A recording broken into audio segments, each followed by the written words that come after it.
couldn't find these reptiles. Now you need to go to the park. For several days, a large werewolf has been scaring the residents there. You know that the werewolf has a wife, and she is the only person who can calm the monster down and help him return to his human form. You have found 3 girls. Each of them might be the werewolf's wife that you're looking for. You ask his wife to approach him, but none of the girls admits she's the one you need. So you have to make your own choice.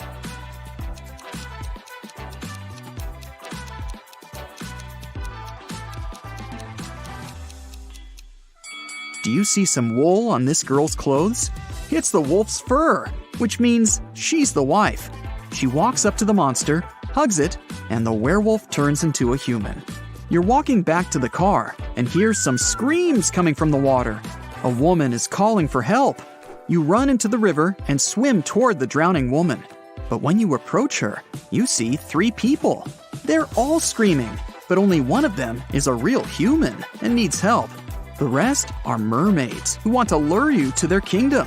How can you find out who the real woman is?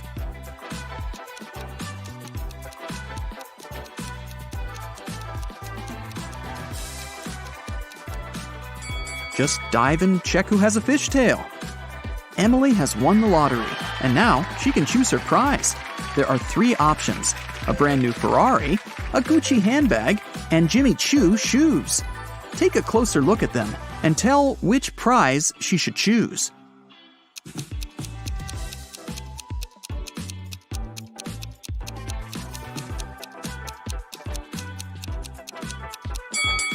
Emily should choose the handbag. The logos of Ferrari and Jimmy Choo are wrong, so the car and the shoes must be fake. So 3 best friends have finally met in a café to discuss some business. Val orders a big cake with fruit. Simon asks for a glass of soda. And Leo takes an energy bar out of his bag and starts eating it. The waiter brings the cake and the soda and leaves. Simon drinks from his glass, but Val doesn't touch the cake. Why?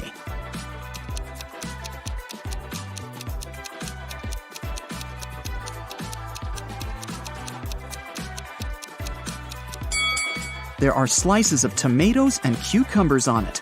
Val asked for a fruitcake. An archaeologist makes his way through the dense jungle of an unknown island. He's looking for a valuable treasure, a 2,000-year-old ancient cup. If he manages to get it, he can sell the artifact for millions of dollars. He comes out to a small lake with a waterfall. He dives under the water and notices 2 caves. The cup is inside one of them. Where should the archaeologist go? Think faster, he's running out of air.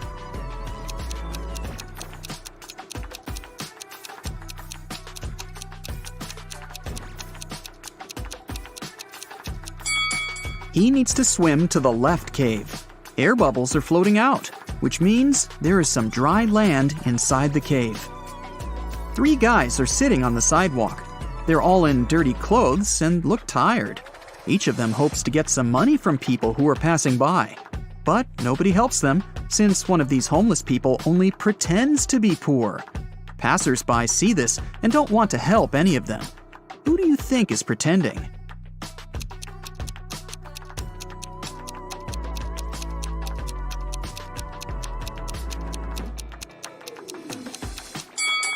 Look at this bald guy. You can notice a smartwatch on his wrist. Samantha has been wandering through the desert for several hours. The sand is so hot that she can't touch it. Samantha notices a tent far ahead. It's definitely not a mirage. The girl quickens her pace and reaches the spot. She finds a bottle of water, 2 eggs, and a frying pan inside. Samantha quenches her thirst. Now she feels hungry. But it's dangerous to eat raw eggs in the desert. You can get food poisoning. Samantha decides to fry the eggs. She wanders around, trying to find some firewood, but sees nothing but endless dunes. How can Samantha cook the eggs?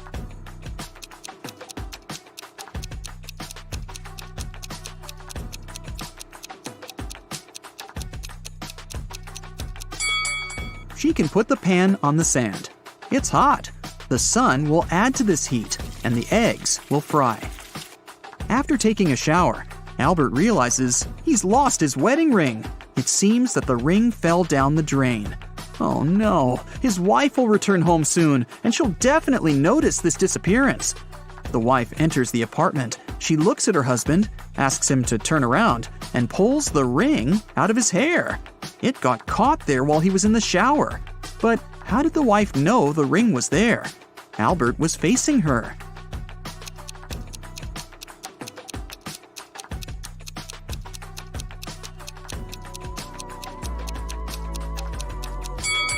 There's a mirror behind Albert.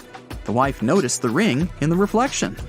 Two powerful film producers are having breakfast in an expensive restaurant. They discuss the budget for a sequel to a very successful movie that got $500 million at the box office. They speak very quietly, since they mention important details of the script. They suspect that someone might overhear them. The producers are right. Some curious people are indeed eavesdropping on their conversation. Can you find them?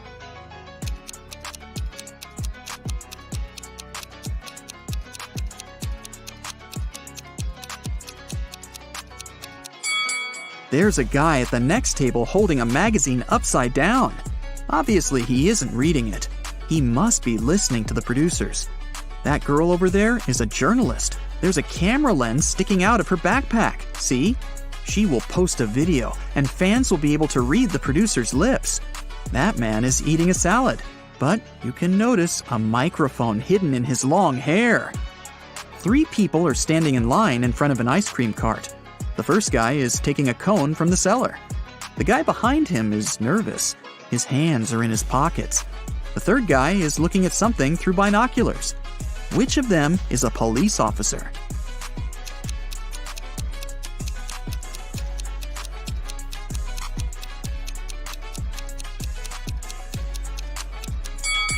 Look at the first guy. He's got a police radio in his pocket. "Where's my money?" the owner of the diner screams. It's 30 minutes till the end of the working day, but there's no money in the cash register. 3 employees have been working today, but they swear they haven't touched the money. They say there have been no customers in the diner. The boss doesn't believe them. He studies the employees, trying to figure out who's the thief. Linda is wearing a pair of sunglasses, jeans, and a stylish t-shirt. She also has an expensive phone. Michael is dressed in costly designer clothes. Sarah is wearing a regular jacket and a long skirt. Who do you think has stolen the money?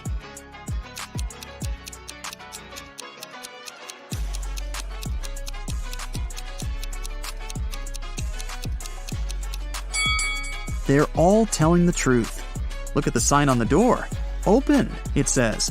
This means people passing by the diner see the closed sign. The employees simply forgot to turn it over, and that's why there have been no customers. Starry sky, fresh cool air, endless dunes, a small campfire, and a tent. This place is a fairy tale. Sarah has always wanted to spend a night in a desert. She takes pictures of the stars, drinks hot tea from a thermos, and enjoys life. It's a perfect night. Too perfect. The smile disappears from Sarah's face. Everything is not real. 2 signs indicate that Sarah is sleeping now. What are these signs?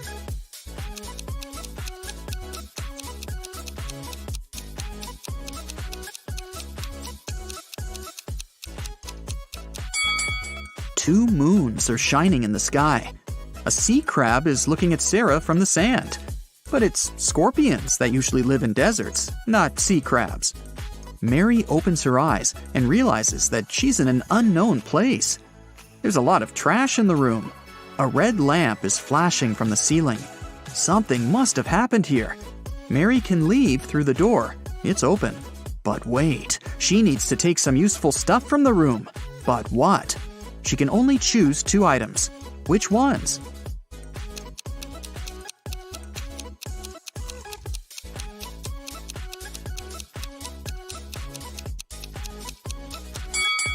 Mary needs to get scuba gear and a mask. Look at that small window. Fish are swimming by. Mary is underwater. The Millers and the Johnsons are going on a vacation. Can you tell which family has a daughter?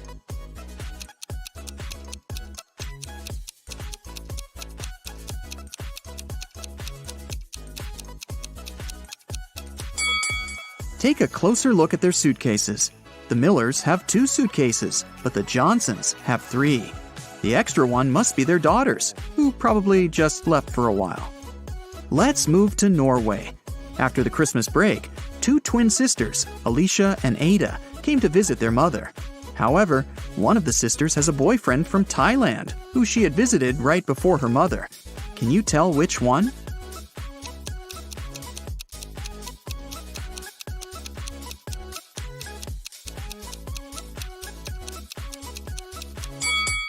Norway is a cold country in the north. Also, it's winter, but unlike her twin sister, Ada is tanned. It's probably because she just spent her vacation in some warm country, like Thailand, at her boyfriend's place. So it must be her. Hannah runs a dance show. She arrived in Finland with the 3 best dancers to perform during the winter holidays. On the first day of the trip, Hannah started to feel really bad and was taken to the doctor. After examining Hannah, the doctor claimed that someone had poisoned the girl. Hannah's manager flew in to interrogate each one of the dancers and find out if they'd had anything to do with what happened to Hannah. Kira said that she and the other girls had left the hotel early in the morning to explore the city. She also mentioned that Hannah had stayed behind to do a conference call in her room. Pam said she had spent the afternoon swimming at the beach, and that when she returned, she noticed Hannah was looking pretty bad. April said she decided to go to the museum all by herself since the other girls didn't want to join her. Hannah's manager noticed the girls' testimonies didn't match, and that it was definitely one of them who'd done it. Can you guess who is the culprit?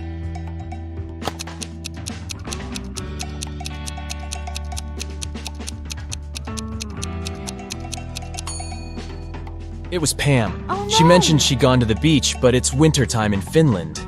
The water is freezing and mainly frozen this time of the year. She should have worked better on her alibi. Oh no! Hannah's manager called the police, and they arrested Pam. Kira and April felt bad for their friend, but they still had to put on a show, and now they were a dancer short. The girls decided to look online for a new dancer. They found 3 girls who might do a good job at replacing Pam. Deborah, Lily, and Sally. One of the girls is a perfect match for the trio. Can you guess who?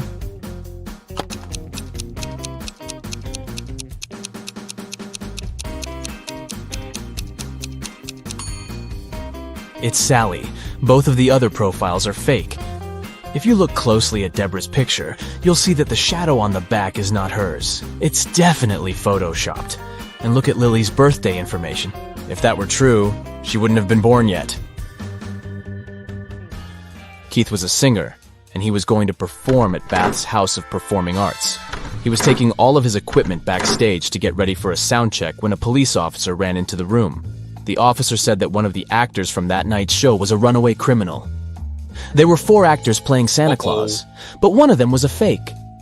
Take a look at their bags. Can you figure out who the criminal is?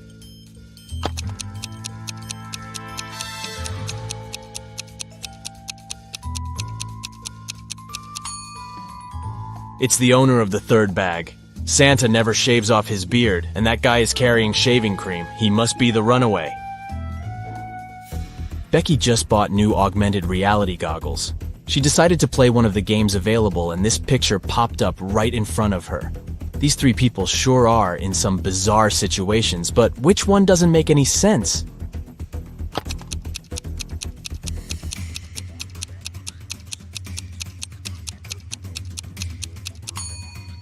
The man on the left is walking on lava. Sure, someone can do that, although it won't last for too long without the right kind of shoes. The man on the right is walking on desert sand, which is fully normal. But the woman in the middle looks like she is walking on burning water. That definitely doesn't make any sense. Felicity was 10 weeks pregnant when she decided to try a new doctor in town.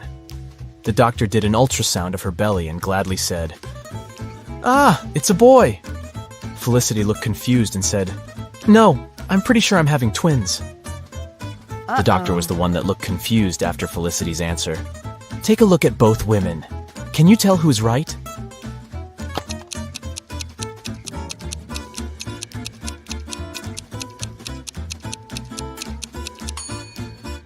Felicity is right. I mean, Take a look at this doctor. She isn't even a real doctor in the first place. She's not wearing proper medical attire, and she doesn't look like she knows what she is doing. Alex watched one too many Indiana Jones movies and decided to go to Egypt to explore ancient monuments. He spent days and days walking underground to try to find something valuable. One morning, when exploring a crypt, he ran into a huge wall full of symbols. Among the symbols, there was an encrypted message. It went like this: sun plus sun equals sign, moon plus moon equals sign, wave plus wave equals sign. Can you help Alex figure out the encoded message?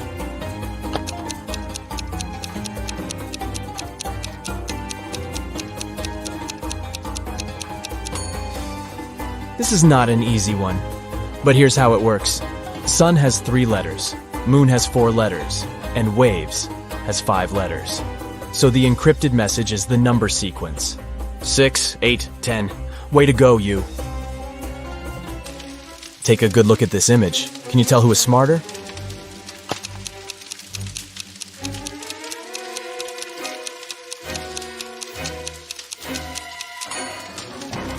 Let's see. There's a part of the house on fire, so ice would be a bad way to try to extinguish it. You would have to wait for the ice to melt into water. But during that time, the fire just grows. Liquid water is the best medium for rapid extinguishment, so the person on the right looks like they know what they are doing. Aura had been searching for the entrance to Bethia, a hidden city inside a mountain, for ages. She searched the 7 seas and the 7 lands until she finally found a hidden door, guarded by 3 ancient creatures. She asked them if this was the entrance to Bethia, but they wouldn't say a word. Finally, the wise owl said she had to give a correct answer to a riddle from each creature, and only then they would tell her about Bethia. The wise owl said, "I have branches, yet I'm not a tree. I have a bank, yet I hold no money. What am I? Can you help Aura out?"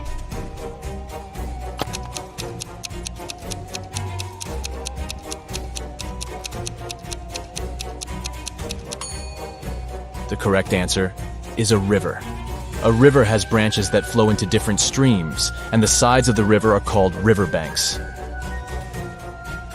The fox was up next, and his riddle said, "I have a bed, yet I don't sleep. I have a mouth, yet don't eat. What am I?" Aura took a while to figure this one out, but she got it right. Can you guess what she said?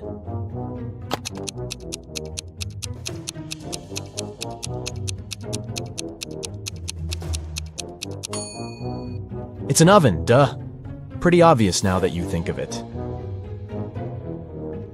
Up next was the deer. He said, "I have a face, yet no eyes to see. I have a tail, yet no ability to wag. What am I?" Do you know how to answer this one?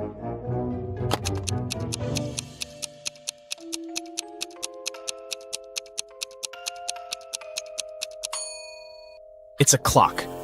A clock has a face with numbers but no eyes. And it has a tail that we call a pendulum, but it doesn't wag like an animal's tail. The wise owl opened the door and showed Aura that there were 3 pathways leading to Bethia.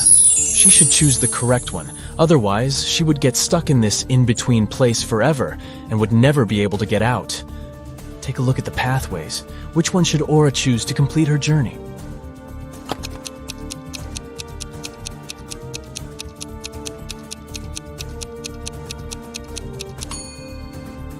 The first pathway looks like it has some poisonous flowers.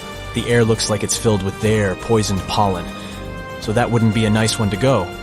The second pathway has dozens of angry-looking stags that could harm Aura, and the last one has a big lake that leads into a trail. She should go with the last one. On a rainy Saturday night, John and Katie decided to stay in, order pizza, and watch the Riddle channel on their TV. On the screen, they saw a man hanging for his life on the branch of a tree. He was surrounded by angry people. Down below, there were a group of guys with huge bats waiting for him to let go of the branch, and above him was an angry guy on a helicopter ready to grab him. Is there any way the guy can escape this trap?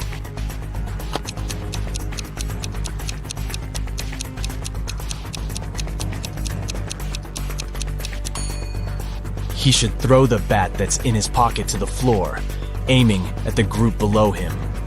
Hopefully, it would hit the guys below on the head, so he could let go of the branch and run as fast as he could into that nearby tunnel. This way, he'd escape the helicopter dude as well.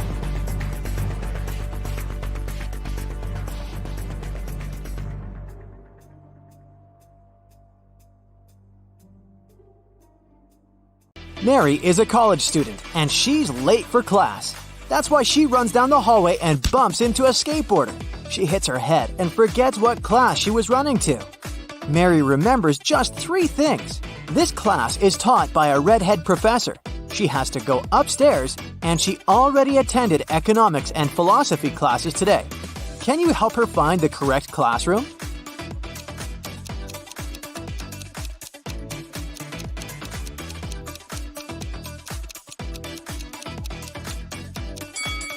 There are 4 redhead professors in this college, but we can exclude those whose classrooms are on the ground floor.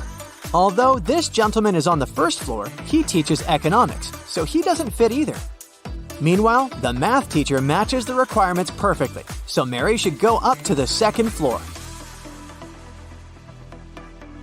Mary's walking down the street after classes. Suddenly, a car stops in front of her and someone kidnaps her. Mary wakes up in a dusty basement. The door is not locked, but it's guarded by a creepy guy.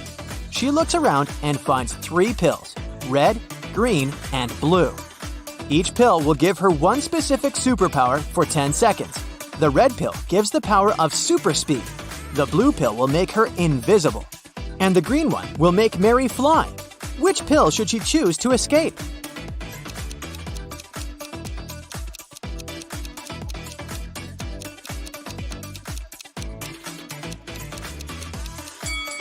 Mary should choose the invisibility pill. The guard will not be able to catch her if he's not aware that she's running away.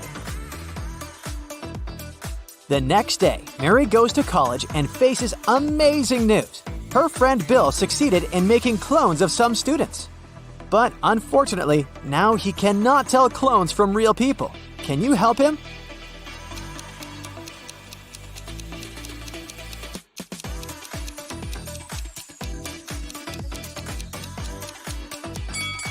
Let's take a closer look at the second lady's eyes and the third lady's ears. These 2 individuals are definitely clones. What about these guys? Can you sort out all the clones?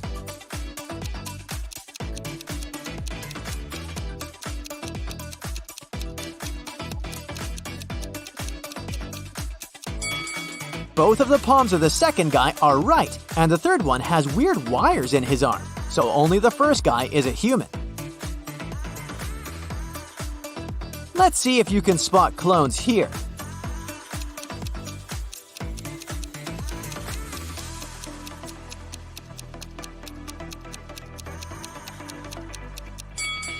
The first and the third guys are too suspicious for regular human beings. Mary is visiting her granny, who lives on a farm and grows vegetables. But Granny is very upset because someone stole the largest pumpkin from her garden the other night. She suspects one of her neighbors. Mary decides to question them. Olivia says, "My pumpkins are way better than your granny's. Why would I steal from her?" Sam says, "I was on a business trip the other night, so I didn't see anything. I'm not a huge fan of vegetables, that's why I don't grow them."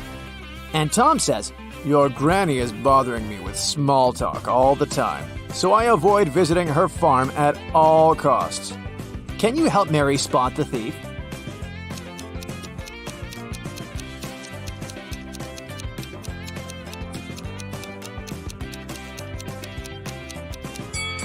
It was Sam. He has a scarecrow with a big pumpkin head. Granny goes to sleep early, and Mary decides to watch TV.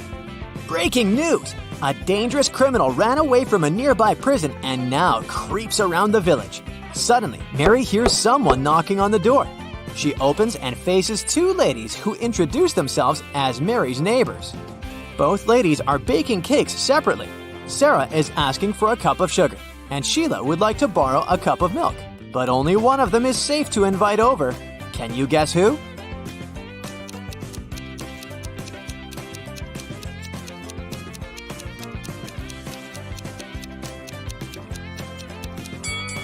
Both ladies are wearing clothes with red stains. They might have stained it while making their cakes. But Sarah has a real axe hidden in her boot, so she must be the runaway criminal from the news. Mary is looking through Granny's old stuff and finds 3 spooky pictures. Only one of these ladies is a real human being. Can you guess who?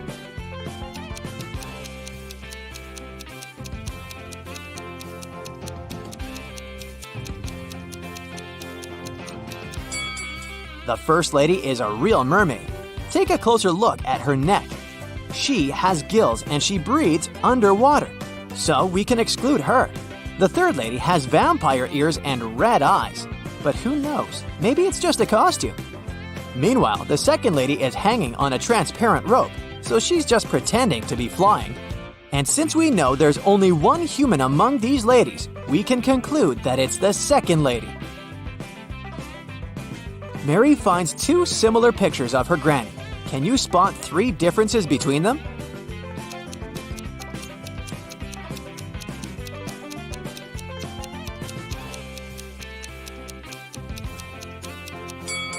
Here they are! Later that night, Mary receives a video call from her grandpa. He's working on a space station.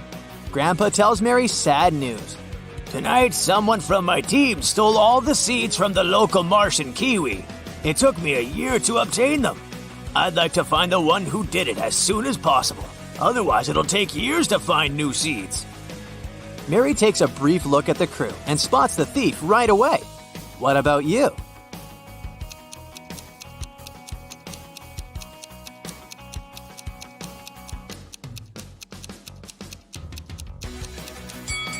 In her user picture, Lily doesn't have any moles on her face. Seems like these spots are the kiwi seeds that she's decided to hide in plain sight. Mary goes to the local shopping mall and sees these 3 guys. One of them is going on a date tonight. Can you guess who?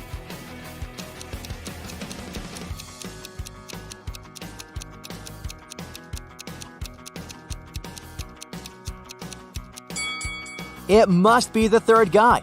He's hiding a small wrapped gift, probably for his date. Mary enters a clothing store, looks around, and spots 4 odd details. Have you noticed them too?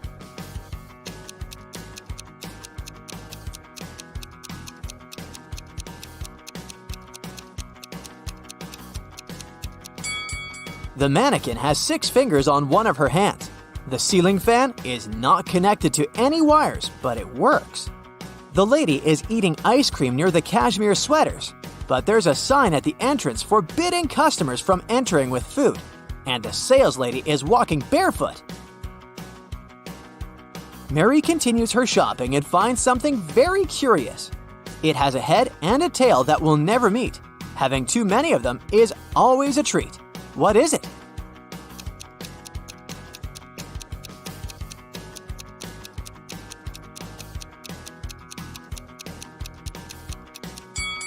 It's a coin. Mary purchases something that helps you from your head to your toe, but the more it works, the smaller it grows. Can you guess what it is?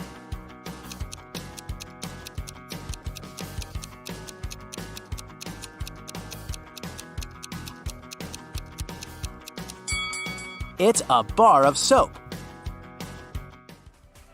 Mary gets out of the shopping mall and walks to the parking lot. She approaches her car and sees that someone had written a couple of words on her windshield. Mary finds 3 suspects and questions them. Chelsea says, "I'm sorry, but I didn't see anything. I was too busy with my shopping bags." Peter says, "I've just parked my car nearby. Your windshield was already signed when I arrived there." And Alice says, "Wow, lady, you're still very lucky. Take a look at my car. Someone scratched it while I was in the supermarket." Who's guilty?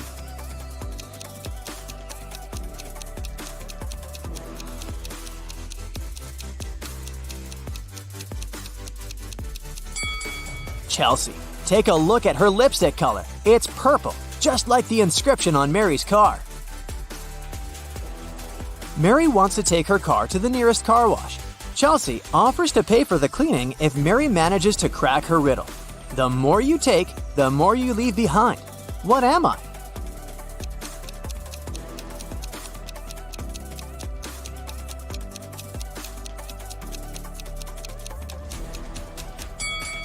Ready to hear the correct answer? Footsteps. The weekend is over and Mary leaves Granny for college. She enters the dorm and finds a huge bouquet of roses on her bed. There's no card, so Mary has no idea who's her secret admirer. Mary questions 3 suspects, but each denies their involvement. Bill says, "I'm too broke. I can't afford to buy such an expensive gift." Paul says, "I have a girlfriend. I give flowers to her only." And Dave says, "Why would I get roses or anything else? You didn't reply to messages." Who brought the flowers?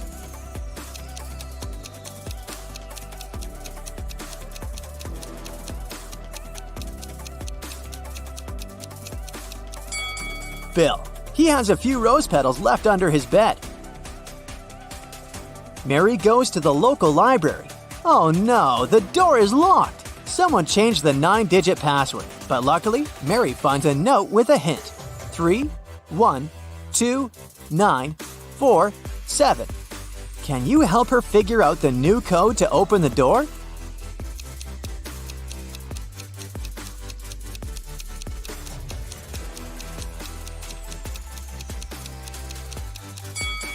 She should literally press 3 1s, 2 9s, and 4 7s. Finally, Mary enters the library, but she yells and runs away in fear. Can you guess why?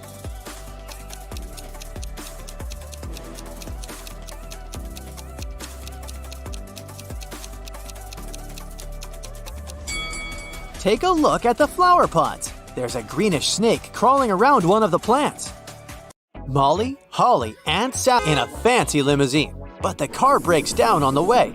The party hall is nearby, so the ladies decide to walk. Suddenly, it starts to rain. Luckily, all 3 ladies have umbrellas, but still, one of them gets wet. Can you guess who?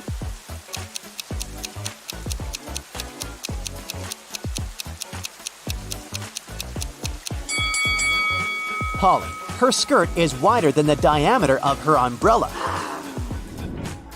Finally, the ladies arrive at the prom. All of their friends look very elegant and fancy.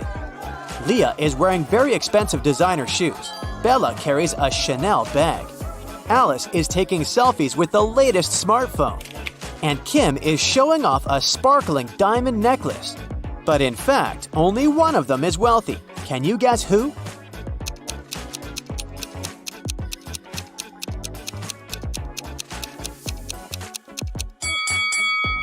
Take a closer look at the logo. Bella's Chanel bag is fake.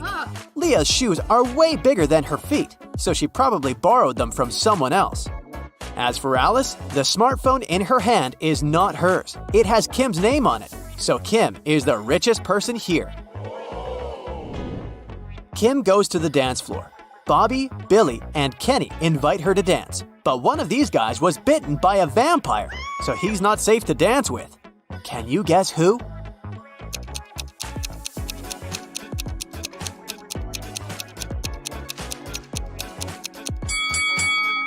Bobby has a red mark on his shirt, but it's just lipstick. Billy's drinking something red, but it's just a cherry punch. Meanwhile, Kenny doesn't have any shadow, so he's a vampire. Kim goes to the ladies' room, but all 3 stalls are occupied. There's a robot inside one of them. Can you guess where?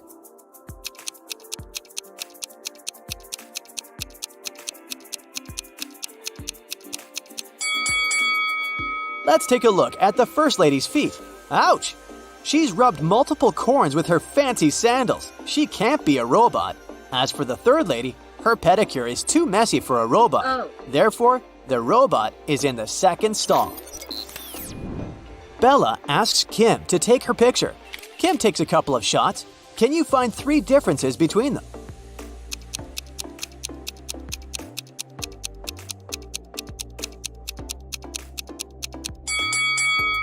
Here they are. Kim goes back to the party and spots a runaway criminal among the guests. Can you see this person too?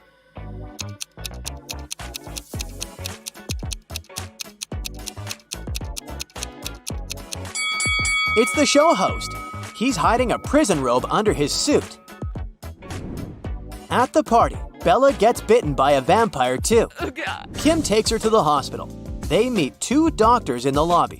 One of them is an imposter. Can you guess who?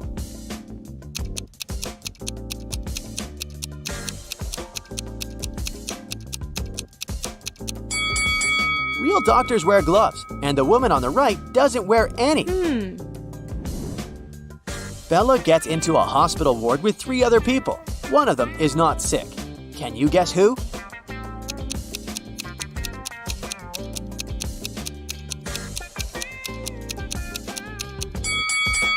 The woman on the left looks perfectly healthy. She has her lipstick on and a glamorous hairstyle. Although her arm is broken, it doesn't mean that she's sick. Kim comes home from a long day. She's very excited to treat herself with a bubble bath. She's been dreaming about it all day. But someone used up all her bubble foam. Kim interrogates her family members. Father says, I spent all day at the garage repairing my old car, and I haven't visited the bathroom yet. Mother says, I was feeling sick all day, so I didn't pay any attention to your beauty products. And Kim's brother says, it wasn't me who took your bubble foam, but I think it was Mom. Who did it?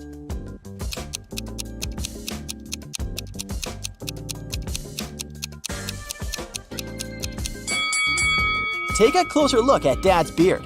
There's pieces of foam on it. Busted! The next night, Kim goes to a sleepover with her friends. One of them is a werewolf. Can you guess who?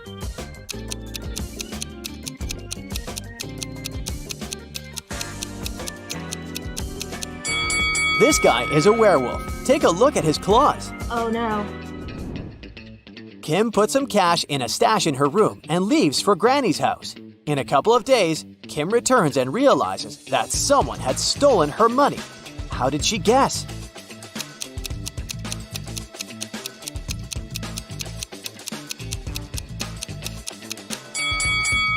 Kim's stash was in this book.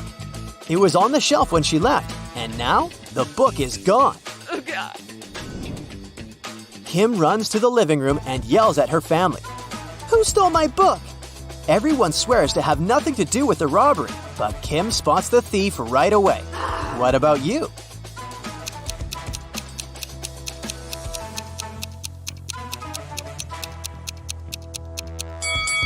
It's the brother. He used the book as a stand for his PlayStation.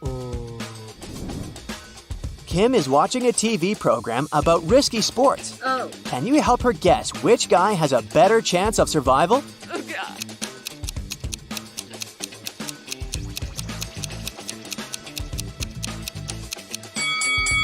The one who's falling into the snow has a higher chance to survive. Hitting the water can be tough, and he still needs to get out of the ocean. Kim's dad wants to buy a boat. His agent arranges a meeting with 3 people. Each tells a brief story about their boats. Karen says, my husband gave me this boat 5 years ago as a wedding gift. That's why it has my name. But now I want to sell it because we don't use it. Charles says, I inherited this boat from my father. It works very well, but I don't need it because I'm moving abroad.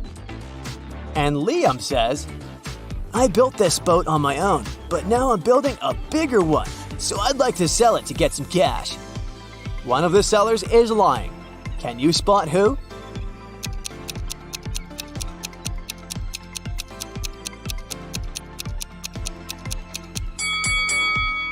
Take a closer look at the first boat. Its name is Karma, not Karen. Therefore, she's a liar. Oh. Kim goes to the nearby hardware store to buy something for her home.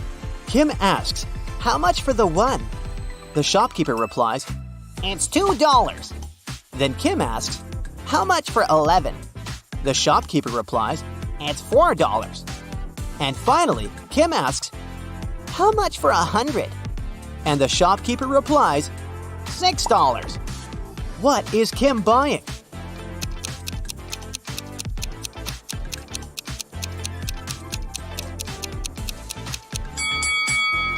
She's buying a house number. Each digit costs $2. Kim's cat, Fluffy, ran away. She's been looking for him in a forest all evening. Finally, she gets tired and heads home. But suddenly, she sees a witch's house on the way. Kim enters and faces the witch. Fluffy is sitting on her lap.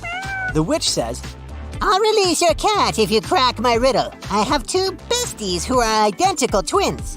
Emma was born in 2003 and Gemma in 2004. how is it possible?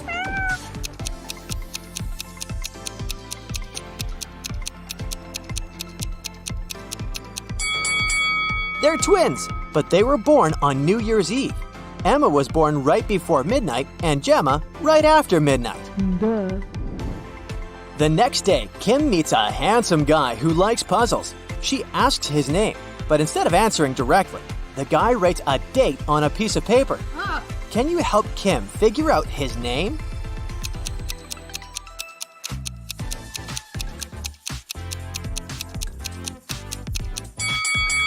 Each number implies a particular letter of the alphabet.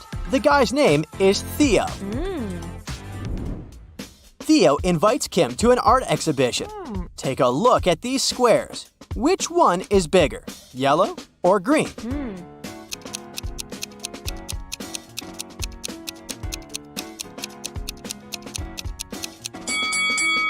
All these black and white squares usually confuse perception, but it becomes obvious that the green square is larger than the yellow one if we put them away. Kim asks Theo, "What month were you born?" He replies with 4 emojis. Can you guess the month?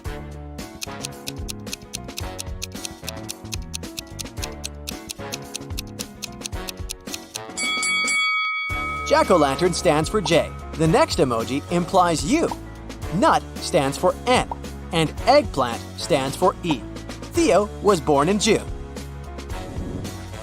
Kim and Theo go for a walk in an abandoned village. They see a sign leading to a famous haunted castle. There are 4 possible routes, but only one of them will actually lead them to the castle. Can you figure out the correct way?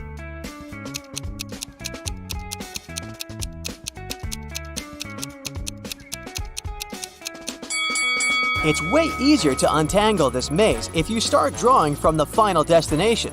They should take Route B. Finally, Kim and Theo find the castle. They enter the property and see a fancy living room. There are 6 zombies hiding in the living room. Can you spot them?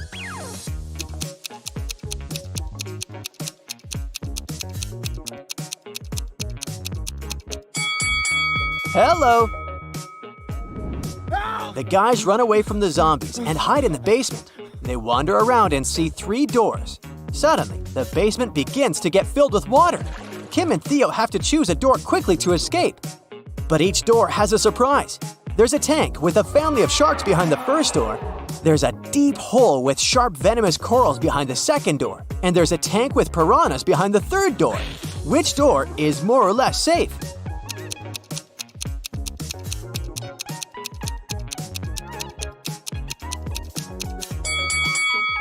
The second door. The basement is full of water, so they can swim over the corals. Erica wants to find her true love, so she's visiting a speed dating event. She talks to 3 strangers. Each guy tells her some brief facts about himself. Victor says, "I'm an architect. I've recently built the largest skyscraper in this city, and now I want to settle down and find a beautiful wife." Jason says, "I run my own bakery chain. I've never had any serious relationships because I was too busy with my work." And Edgar says, "I recently got fired, but it's okay because my parents are billionaires. I'd like to find a soulmate to travel the world." Who should Erica choose?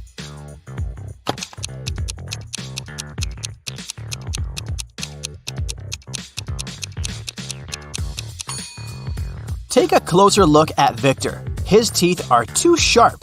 He doesn't eat or drink anything, and he doesn't have any shadow. It's not safe to date a vampire. As for Jason, he clearly wore a wedding ring. There's a tan line on his ring finger. Therefore, he's a liar. That's why Erica should choose Edgar. After the event, Erica enters her favorite Indian restaurant near her apartment.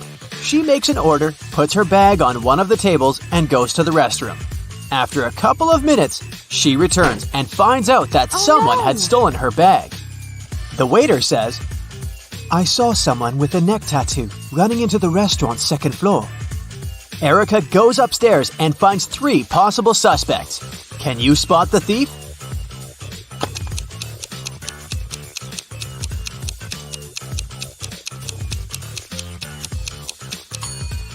This lady is the only one who has a big enough paper bag to hide Erica's bag, and there's also a wig inside her bag. The next day, Erica invites Edgar over for dinner. She has some candies in the kitchen. They look similar but have 3 different flavors: 3 orange, 2 strawberry, and 5 grape candies. Suddenly, the lights turn off in the entire building. Now the kitchen is completely dark. How many candies must Erica take out to make sure she has at least 1 candy of each flavor?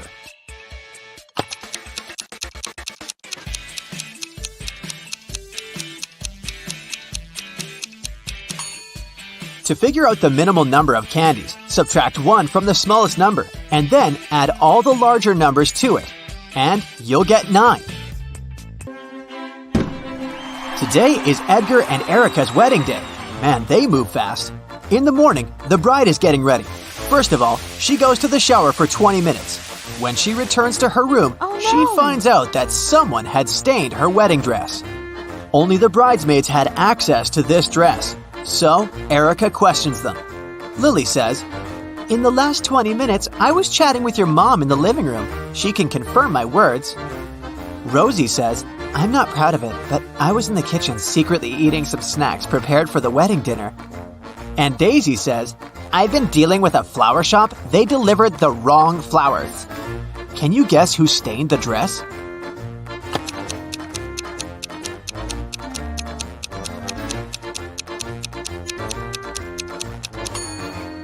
It was Rosie. There's the same mud under her shoes. After landing, Edgar and Erica take a taxi and go to their hotel. Suddenly, they see a family of ducks crossing the road. Erica takes a picture, but unfortunately, it's unfocused. Can you count the exact number of ducks?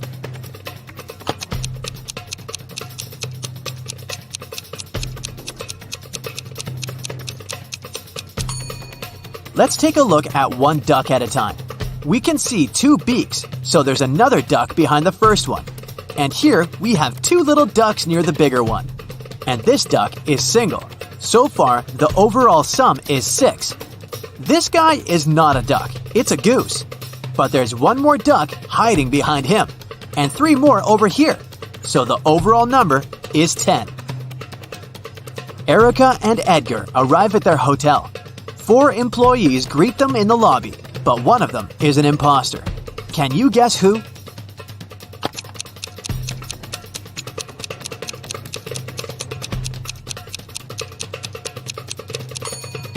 Take a look at the logo of this hotel. It's a lotus with 6 petals, but the logo on this lady's badge has a 5-petal lotus. Therefore, she's a fake employee. The hotel manager gives the guys a key to the best room for the newlyweds. They go to check out the room, but when they see the interior, they immediately ask for another one. Why?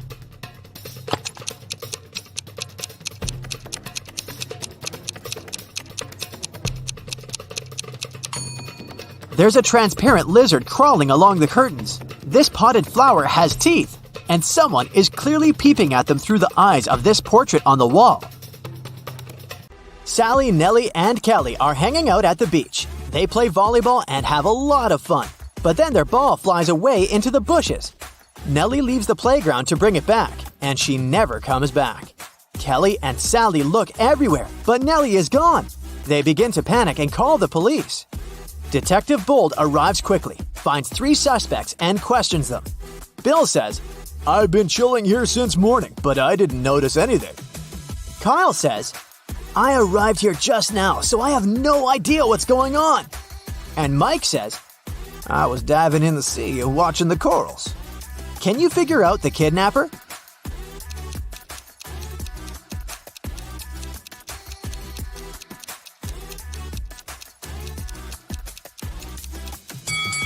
It's Kyle. He's wearing the same cap as Nellie. It seems too small for his head. That's because Kyle kidnapped Nellie and stole her cap. Sally returns to the apartment building where she lives. Wow, there's a basket with a cute little kitten on her porch. Sally takes 2 pictures to send them to her friends. Can you spot 3 differences between them?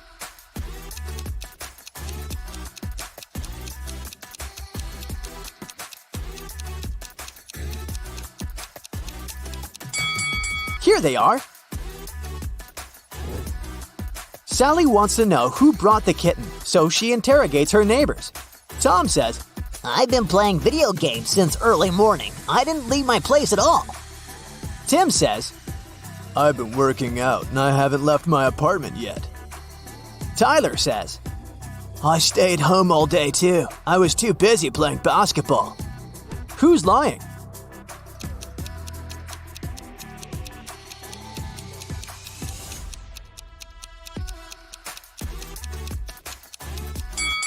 Tyler. He's playing with a soccer ball, not a basketball.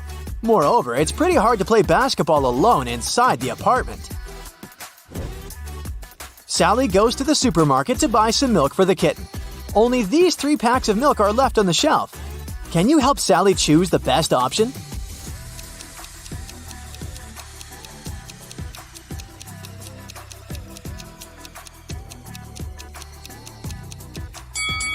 The second milk expired 2 centuries ago, and the third milk carton is bloated, which means that it has already turned sour.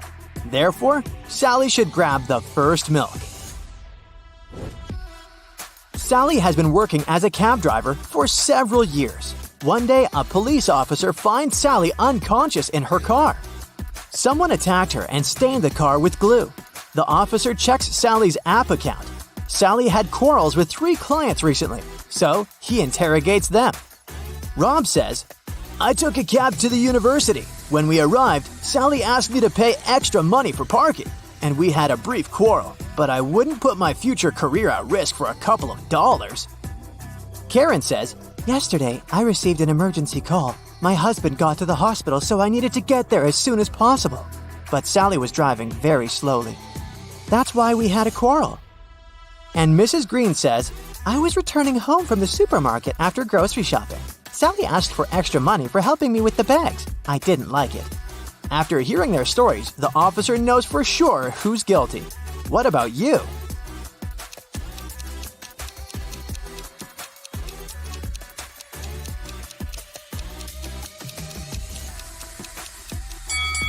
Take a closer look at Sally's car.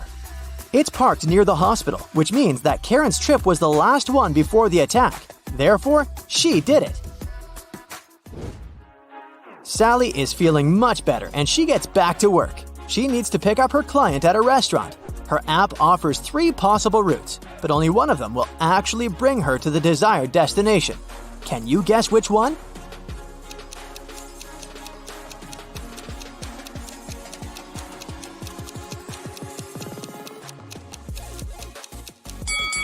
Sally should choose the second route.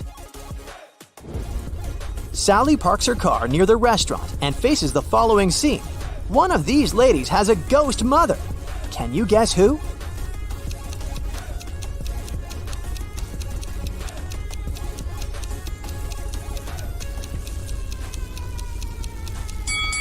The second lady is a ghost mother.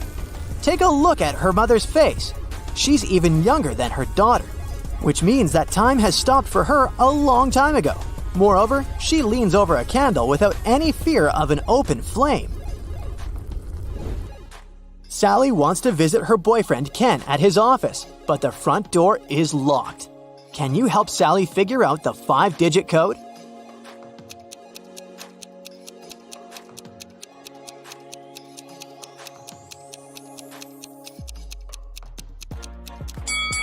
Let's take a closer look at these scratches. These are hints. All Sally needs to do is count the number of intersections. So the code is 23504. Finally, Sally gets inside Ken's lab. He shows her a spaceship from another galaxy. Ken found it and managed to repair everything except the dashboard. How should these wires be connected to make it work?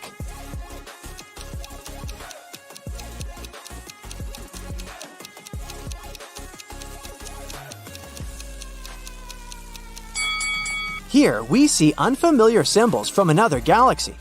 Our task is to determine which word each symbol corresponds to.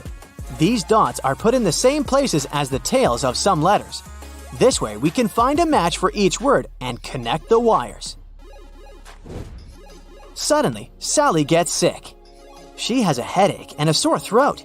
Ken only has 4 pills that are identical to each other. They don't have any cover or instructions. So there's no way he can identify which pill serves that purpose. The only thing he knows is that 2 of these 4 pills will cure the throat and the remaining 2 will help with the headache. Sally should take 1 of each kind to heal. What should she do?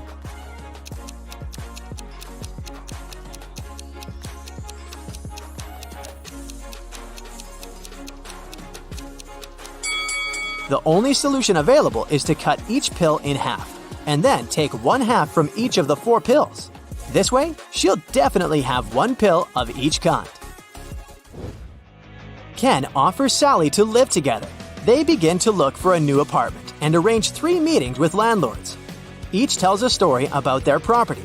Mrs. Gray says, I inherited this amazing apartment from my sister, but now I want to rent it for the long term because I'm moving to a farm with my husband. Oliver says, I've been living in this property for 5 years, and it's in perfect condition. But now I'm moving abroad for work. So I'd like to find good tenants who will take care of it. And Rose says, this apartment belongs to my mother-in-law. She lives in Europe and asked me to find new tenants. Only one of these landlords is trustworthy. Can you guess who?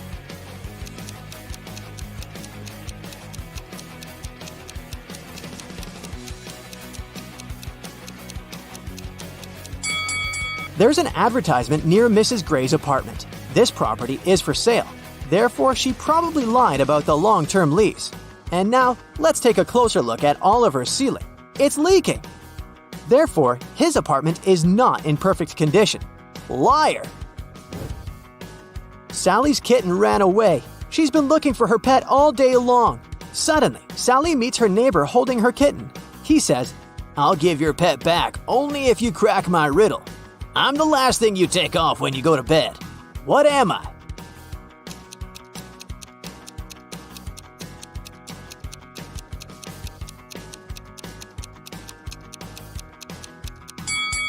Ready to hear the correct answer? I'm your feet, and you take them off the floor. Sally brings her kitten to the vet for a checkup. There, she meets 2 doctors, but only one of them is a real vet doctor. Can you spot who exactly?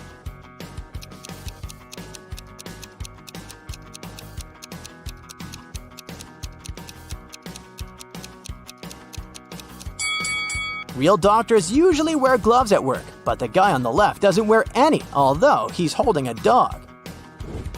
Sally wants to get a job in a magic shop. The owner gives her a test assignment to find a love potion on this shelf. Sally is very confused because the recipes are too complicated. Luckily, Sally's possible future coworker, Glenda, agrees to give Sally a hint. She provides her with a bunch of recipes, and now Sally needs to figure out the correct one by herself. She only knows that a love potion should contain these 5 ingredients. Can you help her find the right bottle?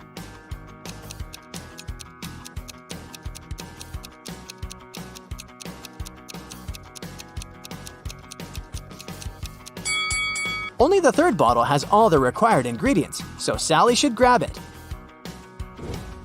Sally succeeds and gets the job. Now her task is to go to the storage and find a fake mirror. Can you help her?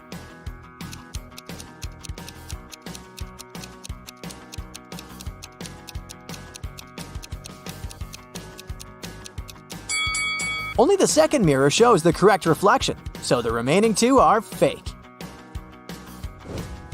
Sally and Glenda get hungry and order some food. Their meals are almost identical, but in fact, they have 3 differences. Can you spot them?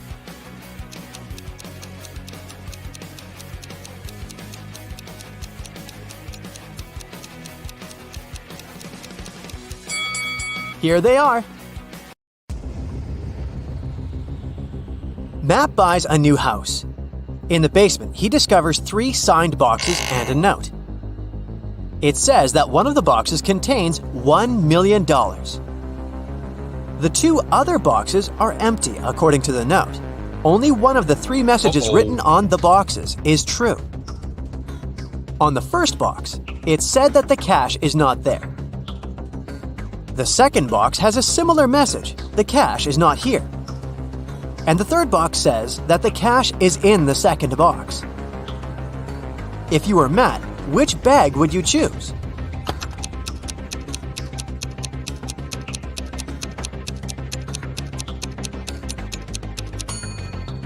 Matt should choose the first bag, as we know only one of the clues is true. So the money should be in the first bag. Matt walks out of his house and goes to the garden. He pulls out his right hand. Suddenly, a bee lands on it. What's in Matt's eye?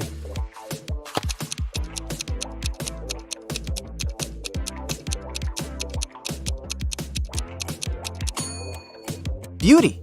Why? Because beauty is in the eye of the bee holder. In the garden, Matt takes 2 pictures. Can you spot 3 differences between them?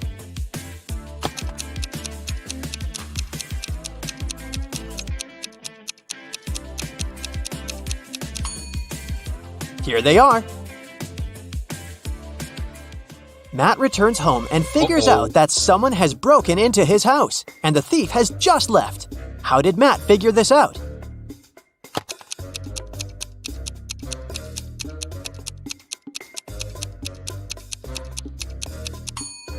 Someone turned on his electric stove and put a plastic bag on top. The plastic is only half melted, so the thief must have left a few seconds ago. Matt goes to his favorite vegan restaurant as usual on Fridays. He orders a slice of pizza, puts it on the table, and leaves for a couple of minutes to wash his hands.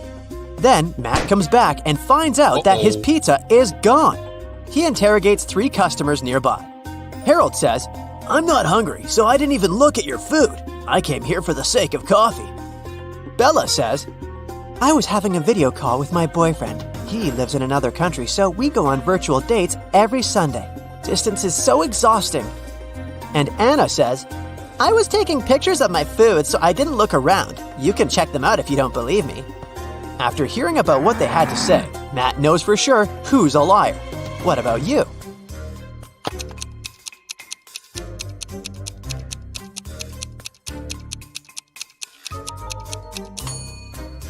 According to Bella, she goes on virtual dates every Sunday. But it's Friday. Liar! Matt's girlfriend Erica is visiting him in his lab. Suddenly, she faces 2 identical Matts. Can you help her figure out who's a clone?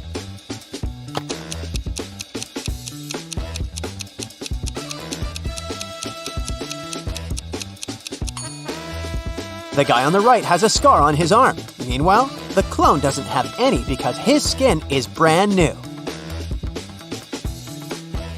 Matt goes to the mall and buys a bat and a ball for $1.10 in total. The bat costs $1 more than the ball. How much does the ball cost?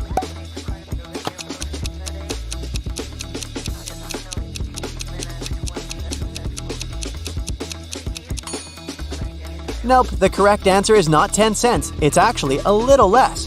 A ball costs 5 cents and the bat $1.05. And together they total $1.10.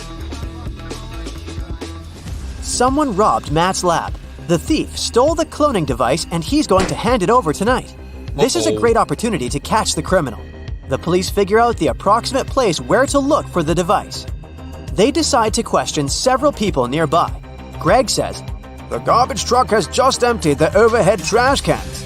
Jeff says, I'm in charge of these trash cans. I checked all the cans next to the yellow ones and found nothing interesting. And Bill just points at all the trash cans that someone approached today. Can you help the police find the trash can with the stolen device?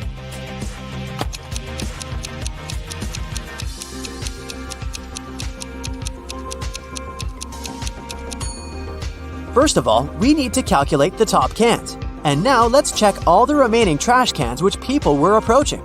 The next step is to remove those next to the yellow ones. And here it is, the trash can we've been looking for.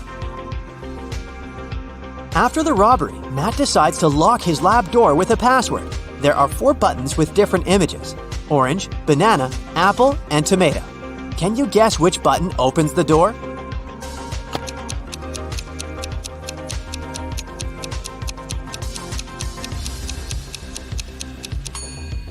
The odd one out is the tomato because all the others are fruits, so it should open the door. A priceless crystal disappeared from the local science museum. The thief left no trace behind. After analyzing the museum's security cameras, Matt invites 3 suspects for an interrogation. The security guard says, "I only left my post once during lunchtime. I can swear that the crystal was still there when I came back." The museum curator says, I spent the day guiding a tour of foreign scientists. They came to see the crystal at the beginning of the tour. It was still shining bright in its place. One of the visitors says, "I only popped in for a quick visit. I didn't even pass through the room where the crystal was kept." After hearing their stories, Matt knows for sure who the thief is. What about you?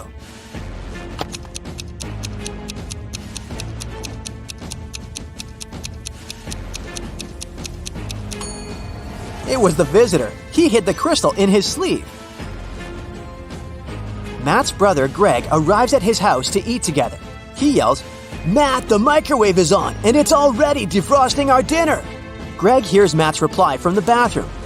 "Could you please check the microwave and let me know how much time is left?" Greg grabs his phone and calls the police. He reports a dangerous situation involving his brother. How did he know?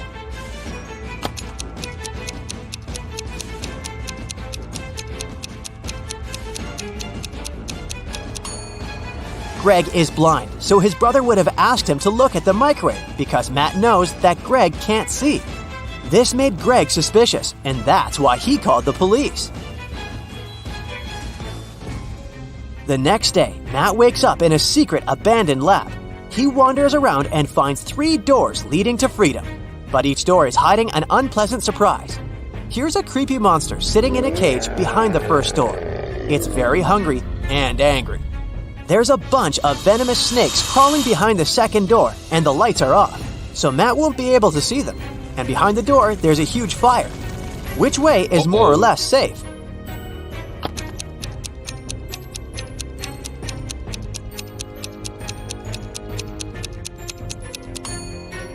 He should choose the first door. The monster is in a cage, so Matt can just pass by and escape. Matt manages to escape and enters the nearest gas station. He spots 3 odd things about this place right away. Can you see them too?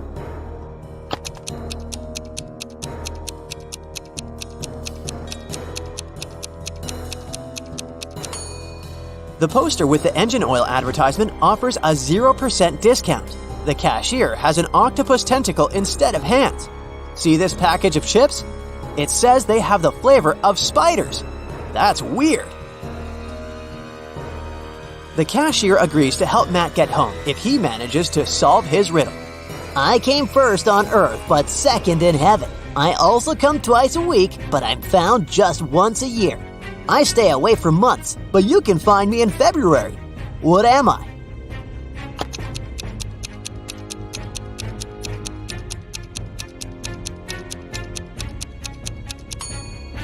The correct answer is the letter E. Matt returns home and finds out that someone has left homemade cookies on the kitchen table. He examines all the doors and windows. He finds no signs of a break-in. Matt decides to question 3 suspects who have a key. His mother says, I spent all day with my yoga teacher, and my class ended 10 minutes ago, so I didn't have time for cookies. The plumber says, I fixed the kitchen sink in the morning and left for home. Why would I bring you any gifts? And Matt's girlfriend, Erica, says, I visited your house a couple of hours ago to drop off some shopping bags and left for the gym. I didn't see any cookies. Who's lying?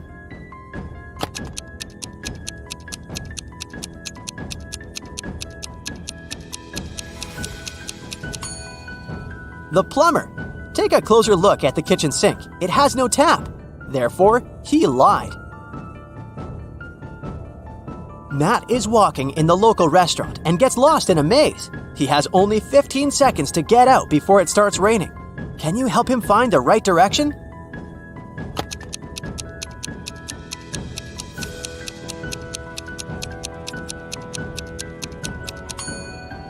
Ready to see the answer? Here's the correct route.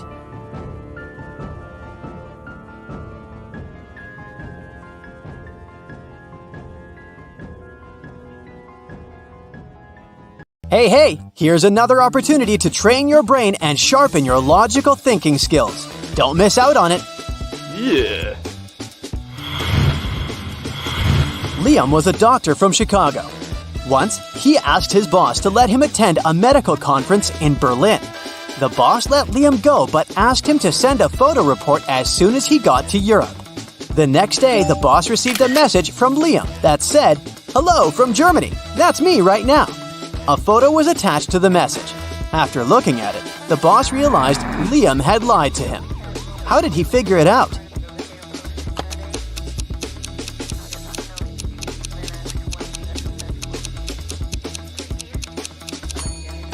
In the photo, there's a clock on the wall that shows exactly the same time as the clock in the boss's office. If Liam was in Germany, the clock would show a different time because of the time difference. A bit of math for you. Can you figure out what comes next in this sequence of numbers?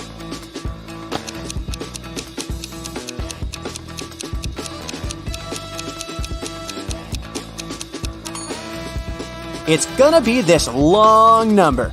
You see, each next number is a verbal representation of the number before it. This way, if we start with 1, the next number in the sequence will be 1, 1. And the next one is 2 ones. And then we've got 1, 2, 1, 1, and so on.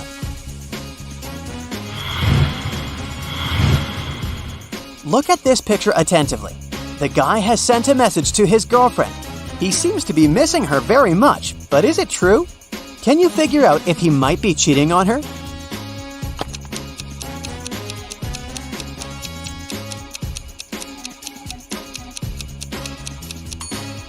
Yes, unfortunately he is. Look at this napkin. There's a lipstick print on it. He must be with another girl.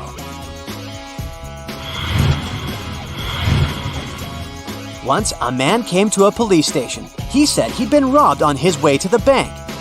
He was carrying a briefcase with a big sum of money when a man wearing a black mask and gloves attacked him. The robber snatched the briefcase and ran away. The police officer listened to the man and asked him about a fresh cut on his right cheek. The man replied that it was from a ring the criminal had been wearing. After these words, the policeman immediately knew the man was lying. How did he realize it? Are you as attentive as the police officer to figure it out?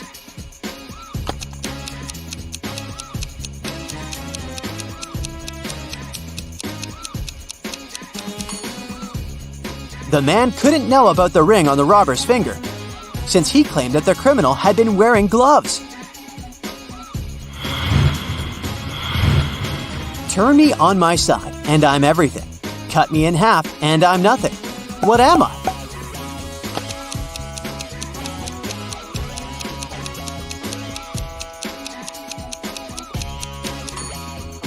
I'm the number 8. On my side, I look like an infinity symbol. And cut in half, I'm just 2 zeros. Look at these people very attentively. Your task is to find out which girl the man is interested in. Remember that the answer here lies in the details. And this puzzle can tell us how good you are at reading people. Our body language can tell other people a lot about us. The way you sit, stand, and even move your arms can give away what you're thinking about or how you feel. The girls in the picture have different postures and facial expressions. And once we look closely, we will understand that the man is clearly interested in the girl who is most interested in him. But which one is it?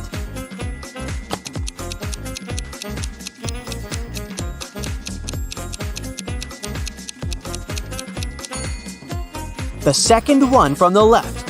Her feet are pointed towards the man, and we can say the same about his feet.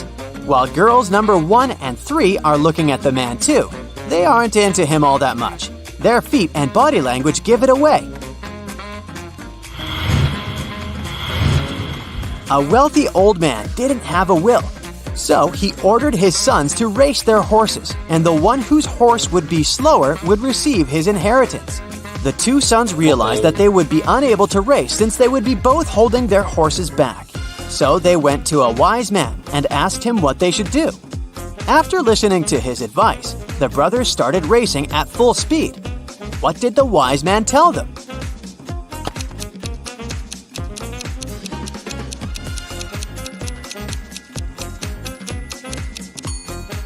He recommended switching horses.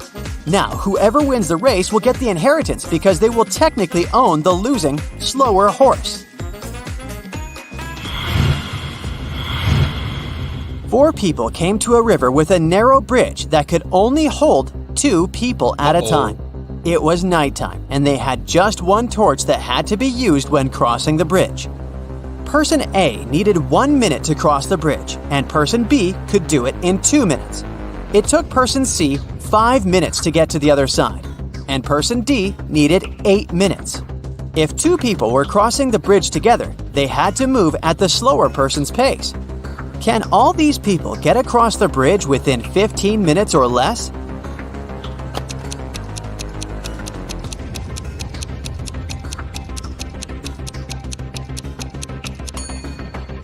Yes, they can. Let's see how it can be done. First, person A and person B cross the bridge, and then person A brings the light back. It takes 3 minutes. Next, person C and person D cross the bridge, and person B brings the light back afterward. It takes another 10 minutes. And finally, person A and person B cross the bridge again. This takes another 2 minutes. In total, we've got 15 minutes. Recently, Mark had been feeling some discomfort in his knees, so he decided to go to the doctor. After examining the man, the specialist gave him a piece of paper, saying, "Here's the solution," and then he left the room. What was written in the note? What did the doctor mean?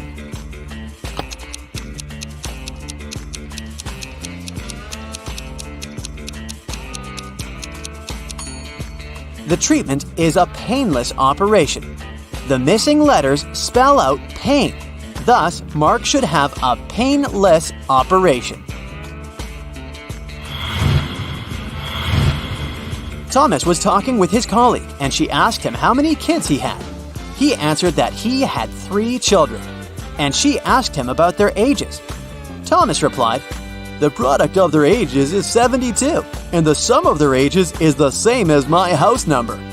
His colleague was confused. The next time she was invited to Thomas's house, she paid attention to his house number, and still, she couldn't figure out the kids' ages. Tom decided to help her. "Oh, that's right, I forgot to tell you the oldest one likes chocolate pudding." And after that, his colleague figured out the ages of the 3 children. Have you understood how old they are?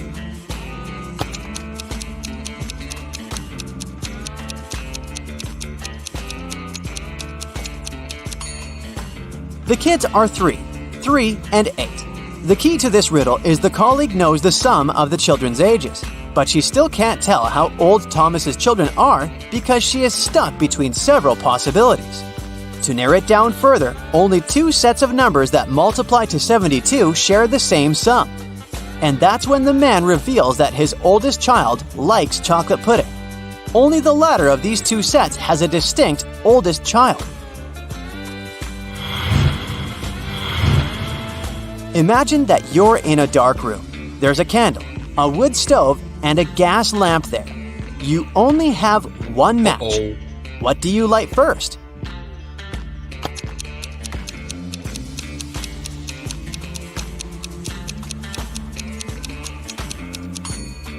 First of all, you'll need to light the match.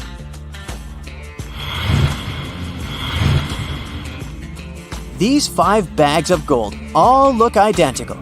Each of them has 10 gold pieces in it, but one of the bags contains fake gold. The real gold and fake gold are identical in every way, except the weight. Each piece of fake gold weighs 1.1 ounce, while a piece of real gold weighs 1 ounce. You have a perfectly accurate digital scale, but you can use it only once. How can you determine which bag has the fake gold?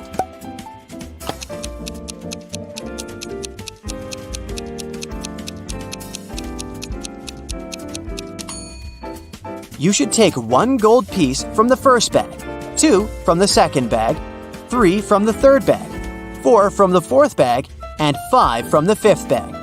If the number on the scale ends in 0.1, you'll know the first bag contains the fake gold. If the number ends in 0.2, then the fake gold is in the second bag, and so on.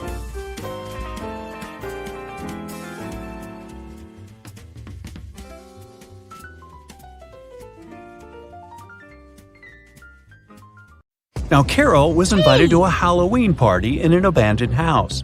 Her friends asked if she was up for a challenge, and she said yes. Soon enough, she was locked inside a room. In this room, there was 1 door and 3 light switches next to it. Behind the door was an empty closet with nothing but a light bulb. Her task was to figure out which switch controls the light bulb inside the closet. She could flip the switches in whatever way she wanted, but once she opened the door, she couldn't touch the switches anymore. After some minutes of thinking, she was able to get it right. How did Carol do it?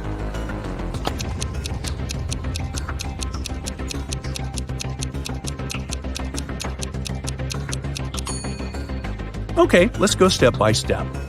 She flipped switch number 1 and then waited a few minutes. She flipped it back to off and then immediately flipped switch number 2. Then she opened the door and checked the light. The bulb was off, so she discovered that it wasn't switch number 2 that controlled the light. So she decided to touch the bulb to test if it was hot or cold. If the bulb had been cold, that would have meant that switch number 3 controlled it. But the bulb was hot, so that meant that switch number 1 controlled 1. Way to go, Carol! To get back to the party, Carol had to solve another riddle. There were 2 hourglasses in front of her. One hourglass measures 7 minutes, and the other one measures 4 minutes. She needed to time 9 minutes using both hourglasses. How could she do it?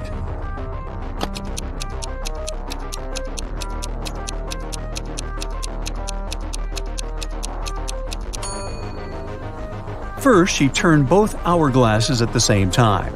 By the time the 4-minute glass finished, there were still 3 minutes left on the other one. She flipped the 4-minute glass again. When the 7-minute glass was empty, there was 1 minute left on the other glass. And once the 4-minute glass emptied again, there was 1 minute's worth of sand at the bottom half of the 7-minute timer.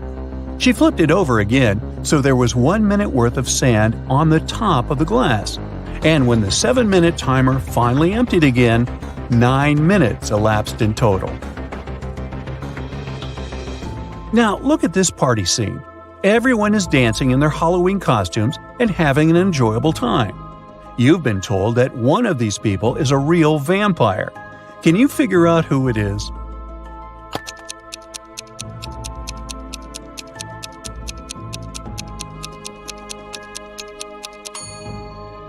Let's see. The guy on the left is drinking something red, but he has a shadow, so he can't be a real vampire. The second lady looks creepy, could be her, but if you look closely at the mirror on the wall, you'll see her reflection, so it can't be her. Ah, and we can also see the reflection of the fourth guy in the mirror. This only leaves one lady left. She must be the real vampire. Anna sat down to watch her favorite TV show. She made some popcorn, turned on the TV, and nestled comfortably to binge-watch an entire season. Her cat Pepper sat down next to her, but after 5 minutes of screen time, Anna suddenly passed out. Look at the image. Can you guess what happened there?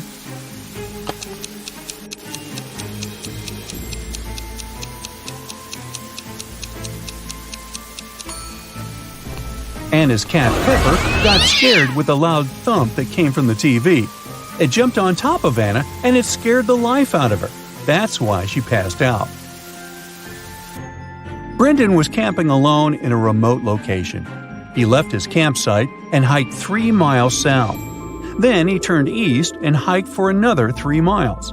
After that, he turned north and hiked for another 3 miles. After walking 9 miles, he was back to the exact same point from where he had left off. Plus, he got there just in time to find a bear trying to open his tent and steal his food. Look at the image. Can you guess the only place in the world where Brendan could be right now?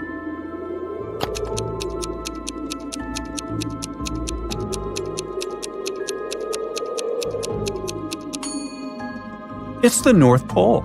That's the only place where you can hike for 3 miles south, east, and north and end up exactly where you left off. Fraser bought a cozy home in Vancouver. On a sunny day, he decided to take his dog out for a walk. When he let his dog off the leash, it ran extremely far away from him. At some point, the dog was opposite him across a huge lake. Fraser called his dog, who managed to cross safely to the other side of the lake without getting wet or using a boat. Can you guess how the dog managed to do it?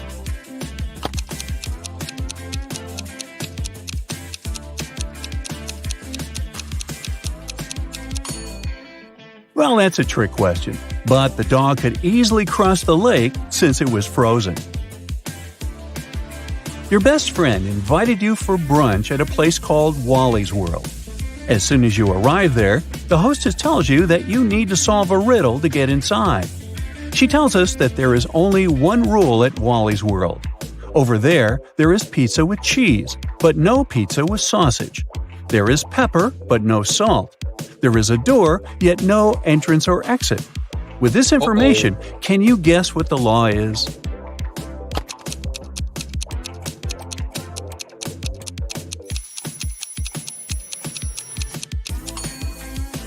Everything in Wally's World must contain double letters. So things such as pizza, pepper, and cheese are allowed inside. Whew! That sure wasn't obvious, huh? On a snowy winter afternoon, Dr. Brown was resting in front of the fireplace. Suddenly, somebody threw a snowball at his window. The hit was so strong that the glass shattered. Dr. Brown stood up just in time to see 3 neighborhood boys running away. They were brothers with the names John Smith, Mark Smith, and Dave Smith. The next day, a paper note was left on Dr. Brown's door. There it was written, a question mark, then Smith. He threw the snowball. Dr. Brown knew immediately which brother had done it. Can you figure it out too?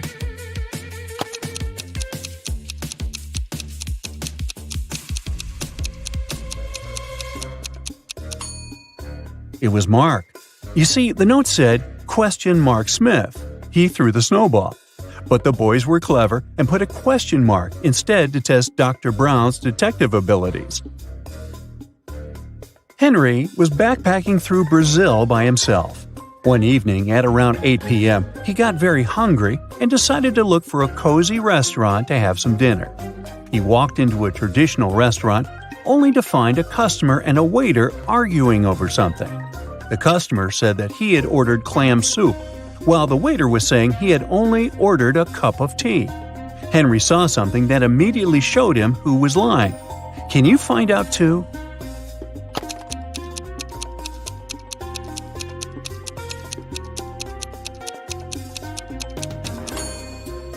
The customer is lying. Behind him, there's a huge sign that says the restaurant only serves soup from 1 to 4 p.m. Since it was 8 p.m. in the evening, the waiter would have never accepted the customer's order in the first place. Cheryl ran into her house extremely worried. I set off as soon as I heard the news, she told the police officer. I was at my parents' house in another town. What's happened to my husband? Well, the police said, somebody hurt Mr. Moffat, and he ended up in the hospital. He's going to be okay, but we still need to find out who did this to him. The police officer has questioned 3 suspects so far. Mr. Moffat's secretary said, I was sent to visit Mr. Moffat's business partner in the morning. Some important documents needed signatures. The cook said, I haven't left the kitchen today. Mr. Moffat wanted me to prepare a meal for him and his wife. The housekeeper said, I didn't hear anything today. I was doing some household chores all day long. After that, I was so tired, I decided to take a nap. The police officer realized who the culprit was in no time. Can you figure out who did it?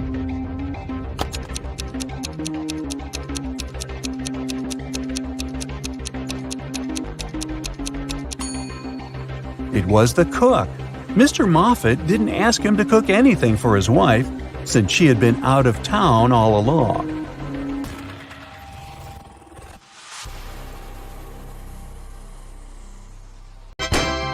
You just entered a riddle-solving competition. The game show host shows you the first riddle you have to answer. Take a look at the image. Who do you think will be able to make it all the way across the line?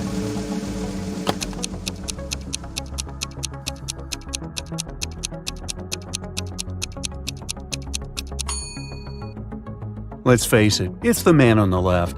Even though it looks like he's having a hard time carrying such heavy things, the weight is evenly distributed between his two hands, so he'll probably make it through without any problem. For your next challenge, the game show host shows you a picture of sinking boats. Which boat do you think will sink first?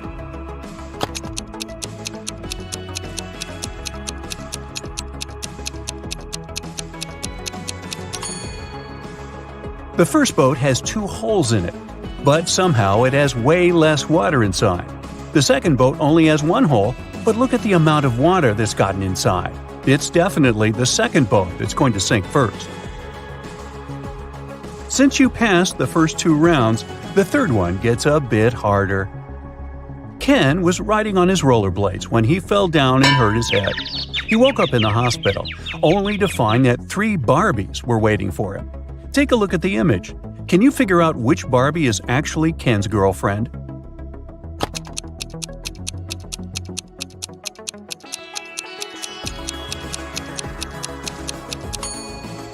This is a tricky one. It can't be the third Barbie, because the real Barbie would never wink at Ken. It's usually him that does the flirty things. It's also not the second Barbie, because she would never put on makeup in front of him. So this leaves us with the first Barbie, who must be his girlfriend. The Finn is a famous hostel in Spain. It's especially famous for its fun showers. But hey, something doesn't look right in this image. Take a look and try to guess what it is.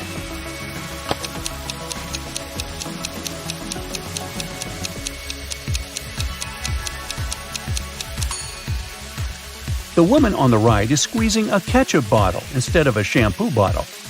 That's definitely weird, huh? For the final rounds, the host picked out a few written riddles for you. The first one is, I speak without a mouth and hear without ears. Am I a microphone, a phone, or an echo? What would you say?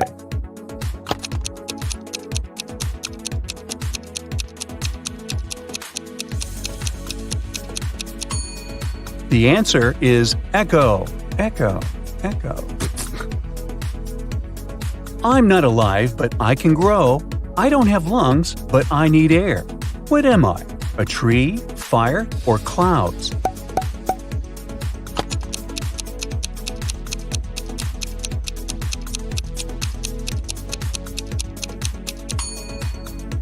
The correct answer is fire.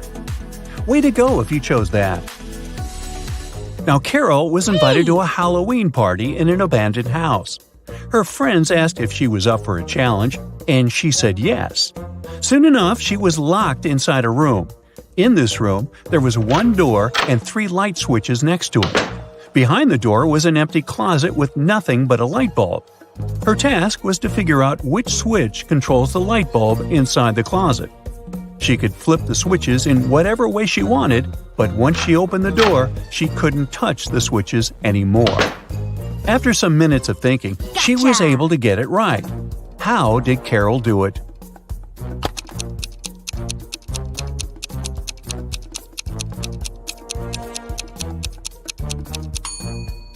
Okay, let's go step by step. She flipped switch number 1 and then waited a few minutes. She flipped it back to off and then immediately flipped switch number 2. Then she opened the door and checked the light. The bulb was off, so she discovered that it wasn't switch number 2 that controlled the light. So she decided to touch the bulb to test if it was hot or cold. If the bulb had been cold, That would have meant that switch number 3 controlled it. But the bulb was hot, so that meant that switch number 1 controlled 1. Way to go, Carol! To get back to the party, Carol had to solve another riddle. There were 2 hourglasses in front of her. One hourglass measures 7 minutes, and the other one measures 4 minutes. She needed to time 9 minutes using both hourglasses. How could she do it?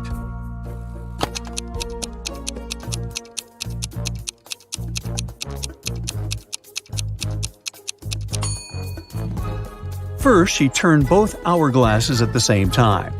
By the time the 4-minute glass finished, there were still 3 minutes left on the other one.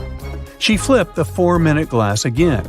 When the 7-minute glass was empty, there was 1 minute left on the other glass. And once the 4-minute glass emptied again, there was 1 minute's worth of sand at the bottom half of the 7-minute timer. She flipped it over again, so there was 1 minute worth of sand on the top of the glass. And when the 7-minute timer finally emptied again, 9 minutes elapsed in total.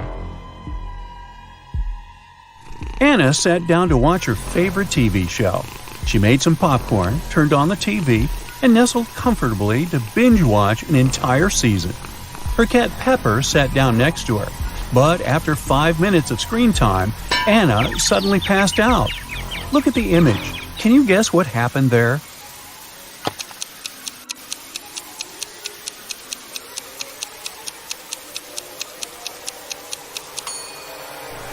Anna's cat Pepper got scared with the loud thump that came from the TV. It jumped on top of Anna and it scared the life out of her. That's why she passed out. Take a look at this scene. Who do you think has the best chance at survival?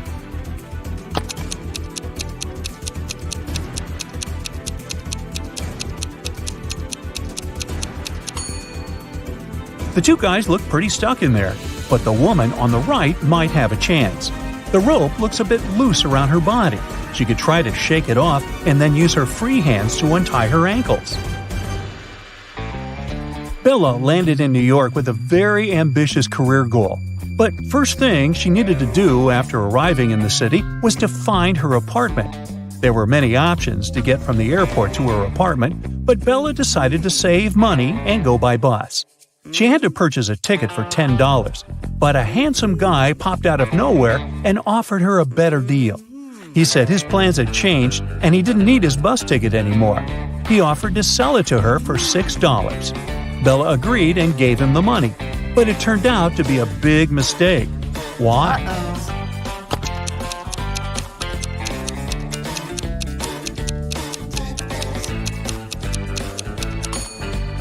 Take a look at the current date on the screen of the vending machine.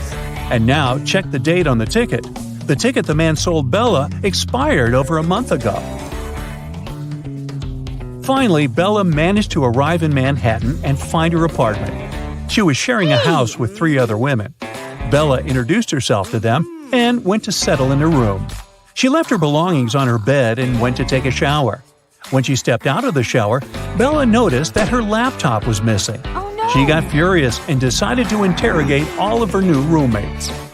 Sarah said she had gone out to get a cup of coffee. She even told Bella to ask the doorman of their building since he had seen her leave. Kelly said that she had taken an afternoon nap with her headphones on. She said she hadn't heard or seen anything strange going on inside the apartment.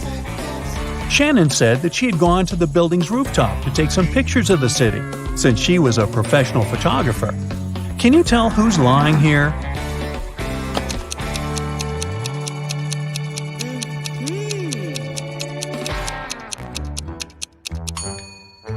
It's Shannon. Uh-oh. If you notice the sign on the lobby, the building strictly prohibits people from accessing the rooftop. Alfred is a supermodel and he just landed his dream job. The biggest magazine in the country invited him to be on the cover of their latest issue. On the day of the photo shoot, he arrived early in the studio. After finishing with hair and makeup, he looked in the mirror and screamed, "Oh no!" His skin was all red. It looked like he was having some serious allergic rash. He called all the assistants he had seen earlier in the day to interrogate them. Amy, the photographer's assistant, said she had been told Alfred was allergic to peanuts, so she made sure to only buy safe snacks. Bo, the makeup artist, said he hadn't touched Alfred's food. He said that right after he finished doing his job, he left for a coffee break. Mary, the cleaning lady, said that she knew how sensitive models could be, so that's why she had only used organic and hypoallergenic products to clean his dressing room. Alfred immediately knew who had contributed to his rash. Can you figure it out too?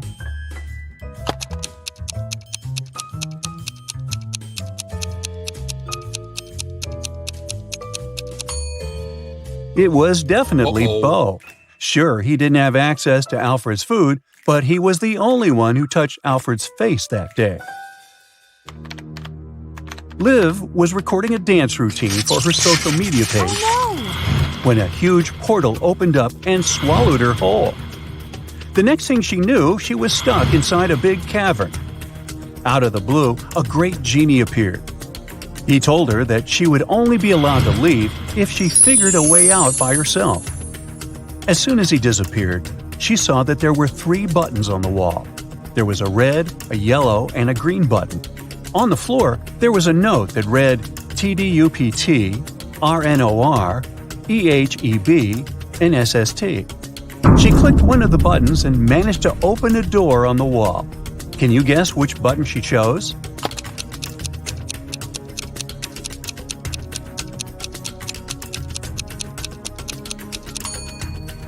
The red button. She unscrambled the words on the note and discovered it read, "Press the red button." As soon as she pressed the button, Liv was transported into a virtual reality world. An artificial intelligence greeted her welcome and showed her 3 doors. The AI told her that only one door would lead to her freedom. It told her that behind the first door, there were hungry Pac-Men waiting for someone to walk inside. Behind the second door, there were cursed rollerblades. Once you put them on, you'd never be able to take them off. Plus, they had a will of their own and ended up taking you to some pretty dark places. Behind the last door, there were flying fuzzy creatures with laser eyes that would burn anything they came into contact with. Which door do you think Liv should use to escape?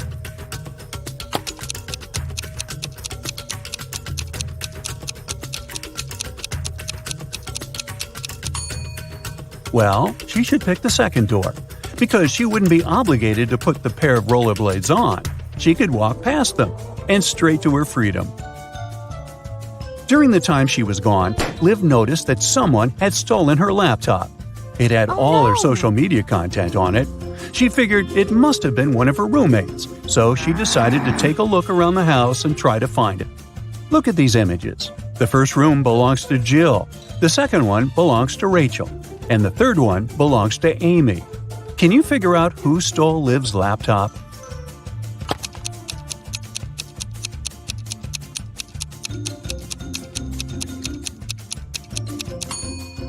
If you look closely, Rachel's cat is sleeping on top of something that really looks like a laptop.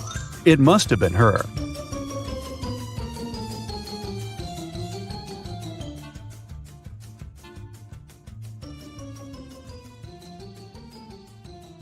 Elsa was 17 years old the day before yesterday.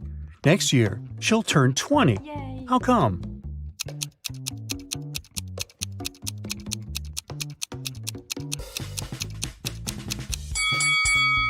It's possible if the present day is January 1st, while Elsa's birthday is on the 31st of December.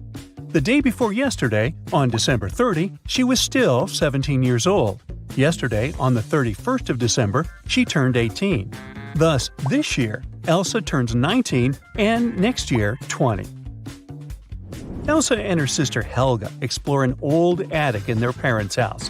It's very dark and dirty. After that, they go downstairs to have some lunch.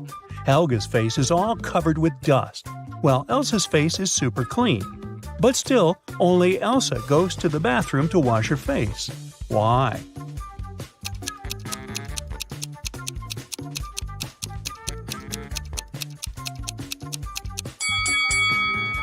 Elsa noticed that her sister's face was dirty, so she thought her face must be dirty too. As for Helga, She saw that Elsa's face was clean and assumed that her own face was clean too. After lunch, Elsa and Helga go for a walk across an enchanted forest. They reach the riverbank, but the bridge is closed for repairs. The sisters notice two dwarfs fishing in a boat near the bridge. They agree to help the sisters, but their boat is very tiny. It can fit either one sister or two dwarfs. Luckily, they manage to solve this issue. Elsa and Helga cross the river on the same boat. How?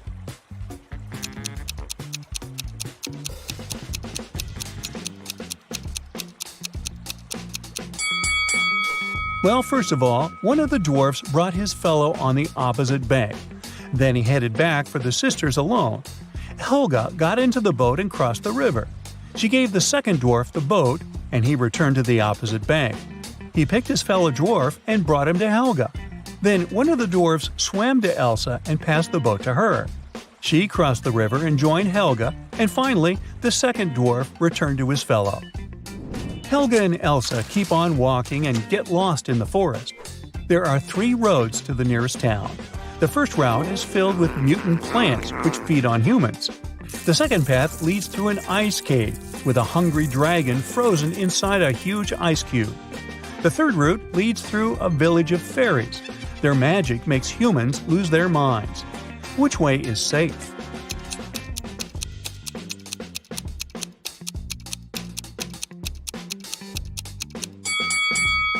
Well, the dragon is trapped inside the ice cube, so it's not that dangerous. Finally, the sisters reach the town. They're walking down the main street. Suddenly, someone throws an orange right at Helga's head. Elsa identifies the apartment from which the fruit fell out and goes there to complain. She knocks, and a young man opens the door right away. Elsa explains that her sister was hit by an orange that fell from his window. But the guy says, "I was washing my dog when you knocked. Only me and my pet live here, so you confused the floors." But Elsa didn't believe him. Why?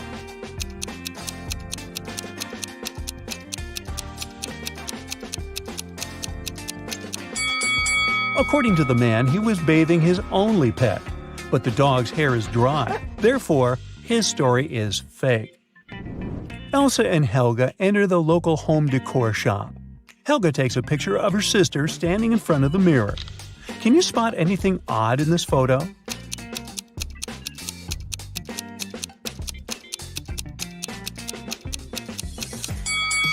Take a closer look at the mirror. Elsa's hands are reflected wrong, as well as the sale poster behind her. She must be a vampire. Just kidding. The sisters continue exploring the shop, but suddenly Elsa begins to scream and runs away.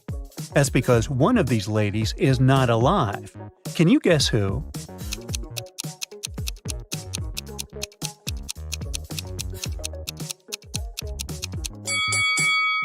The first woman is an ordinary human. There's a mirror behind her.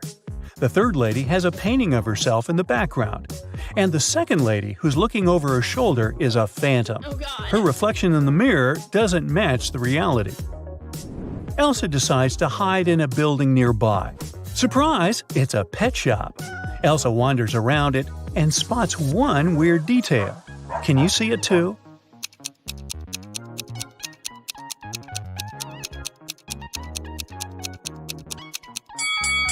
The turtle is wearing sunglasses.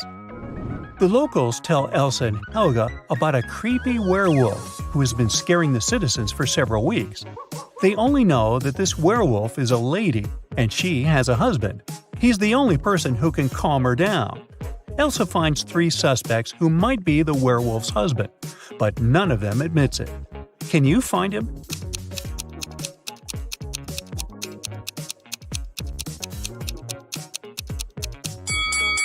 He's the second guy.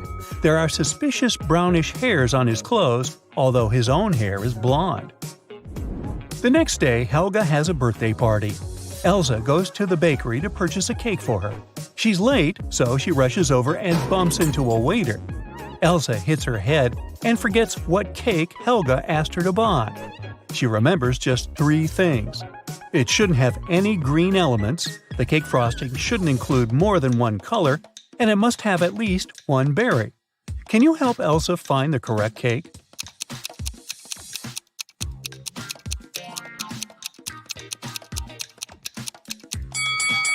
Elsa should take the fourth cake. It's a chocolate cheesecake, so it doesn't have anything green. The glazing is brown and is decorated with cherries. A perfect match. Elsa buys the cake and leaves. The bakery is located inside the highest tower in town.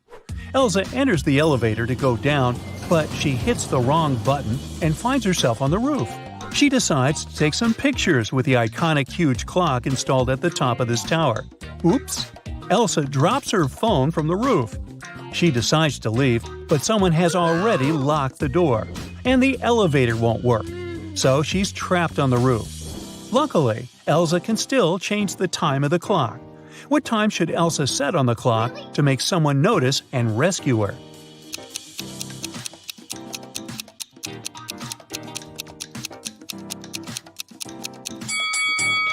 If she sets 5:05 on the clock, it'll look like an SOS signal. Finally, Elsa escapes from the tower and heads to the parking lot. Here's her car. Can you figure out the number of the place where it's parked?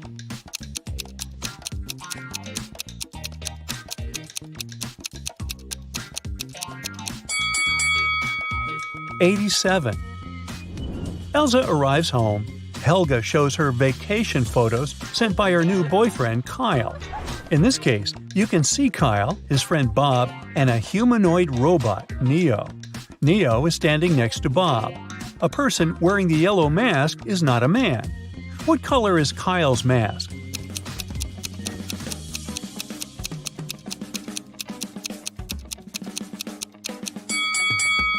According to the terms, only the third guy can be Kyle, so his mask is blue.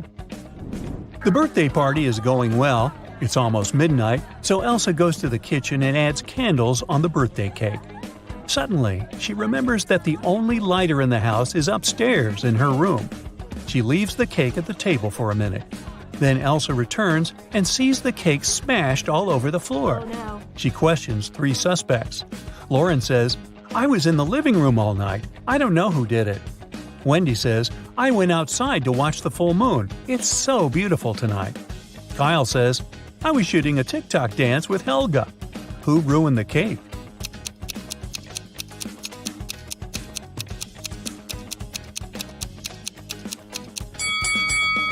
Wendy. Take a look out the window. The moon is not full. Busted. The next morning, Helga wakes up earlier than Elsa and checks her feed. Breaking news: a legendary thief ran away from a nearby prison and now creeps around the town. He's a talented shapeshifter, so no one knows for sure what he might look like. Suddenly, Helga hears someone ringing on the door. She opens and faces 2 guys who introduce themselves. Bob is a gardener from a nearby park, and Peter is a garbage man. Both guys want to use a bathroom, so they ask Helga to let them in. But only one of them is safe to invite over. Can you guess who?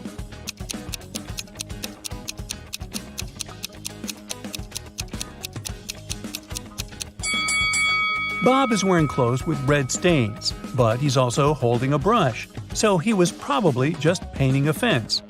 Let's take a closer look at Peter's facial hair. One mustache has come unglued. It's fake. So he must be the runaway criminal from the news. The town's modern art museum has just been robbed. A priceless painting from top-notch artist Floyd B. has gone missing overnight. The museum's manager called Detective Pressfield to help. As soon as he arrived at the museum, he asked to see the security footage of the previous night. He identified 3 suspicious individuals staring at the painting for longer than usual. The first person, wearing a blue jacket, entered through the museum's front entrance. The security camera caught her staring at the painting from several angles, like she was measuring it. The second person, wearing a red hat, left the museum through the side exit, which is pretty suspicious. And the last person, who was wearing a black face mask, spent a long time looking at the museum's ceiling, trying to identify where the security cameras were located. Take a look at the footage. Can you guess who's the most likely thief?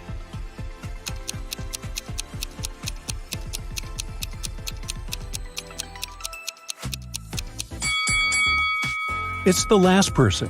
I mean, he was wearing a mask and spent hours trying to identify the security cameras. After that, there was no footage anymore. So that probably means he was successful at leaving the museum with the priceless painting. Samantha and Joanna were stuck at Blue Ridge's airport security line. A security guard found both of them suspicious and asked them to wait while he analyzed the X-ray footage. Take a look at both women. Who do you think is really hiding something?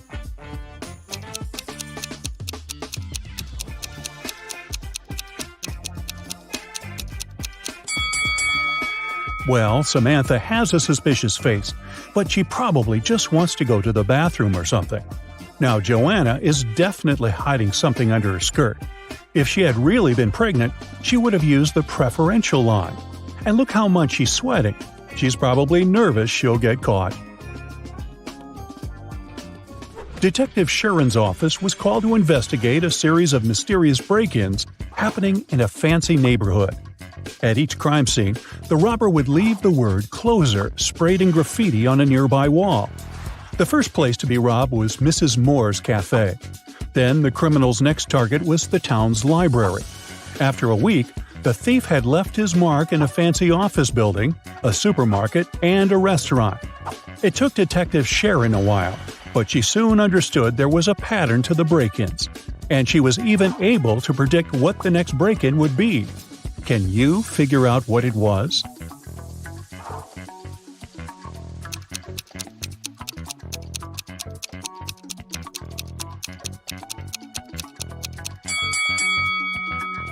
The thief was pretty clever for sure.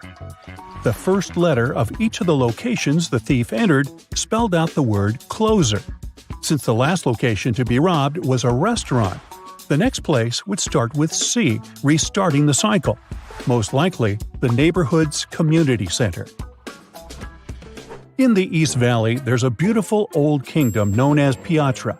One of the town's most precious symbols is a valuable jewel that is always displayed during the city's festivities. This year, during the last celebration, something tragic happened. The town's jewel went missing. The king was devastated and mad that such an ancient artifact had been stolen. He soon called the kingdom's official investigator to help figure out who had possibly stolen the jewel. The culprit would have to be proclaimed responsible for their theft in front of the entire kingdom. There were many people at the festivity, but the investigator narrowed the suspects down to 4 people. Amelia said she saw something strange after the bard's presentation. She saw that Benjamin had picked up the jewel and handed it to Carol. But Ben said he didn't go anywhere near the jewel because he had been working on one of the stalls during the fair. Carol said she did go near the jewel, but she had only admired it from up close. And Daniel said that he could swear seeing Carol carrying the jewel, but he didn't see her take it. Based on the testimonies, the investigator had no trouble figuring out who the culprit was. Can you figure it out as well?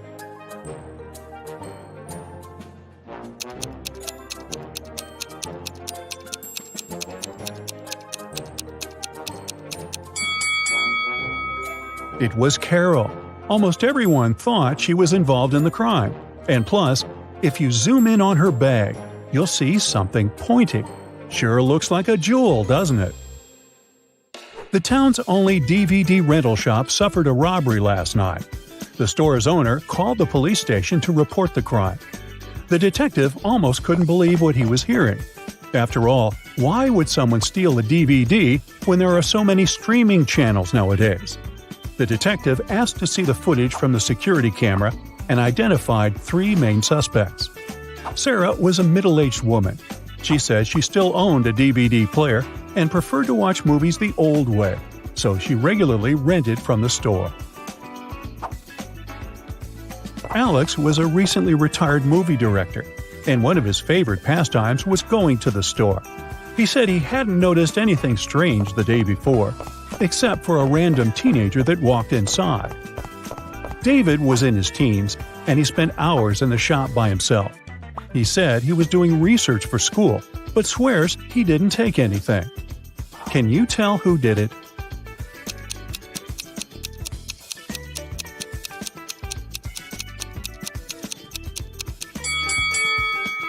It was David. The security footage caught him in the R-rated section of the store. He must have stolen the DVD, thinking the store owner wouldn't sell it to him. There's an old museum that only displays ancient Egyptian artifacts. One day, Susan, an anthropology student, went to the museum in order to study some of the art on display.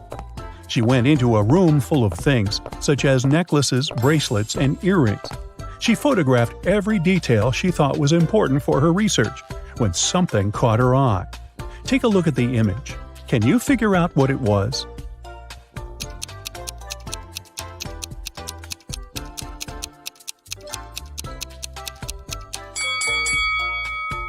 Look at those earrings. They look completely fake. Plus, they have a tiny price tag attached to them. The original earrings were definitely missing. Susan reported the crime to the museum's manager. The manager immediately informed the museum security and opened an investigation. Susan was on the initial suspect list, but after checking the museum's security footage, she was let go. Museum security identified 3 main suspects: one of the museum's guards, one of the students from the museum's archaeology school, and a visitor. The visitor said he had only popped in for a quick visit. He said he had seen the earrings, but they looked pretty original to him. The security guard said he hadn't seen anything strange going the last few days. Everything was as it should be. And the students said they had studied the earring in a class, but they never got the chance to see it before it was stolen. Soon enough, museum security found the culprit. Can you tell who it was?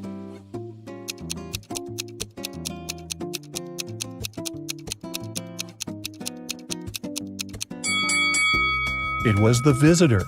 When security went to investigate the suspects, they never mentioned that the original earring had been exchanged by fake ones. The fact that he knew there was an original version means that he was the one that swapped them. Yikes. Maya was working on her latest artwork, which was commissioned by a high-end gallery in town.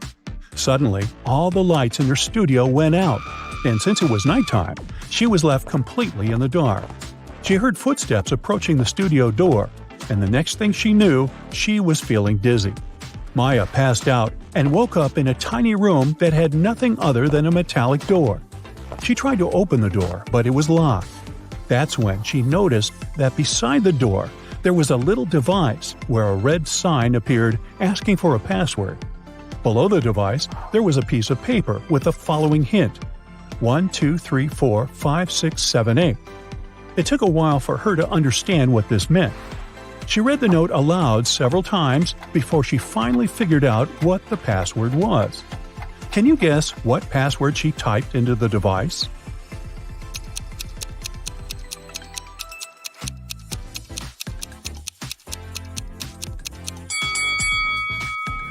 Here's how it works.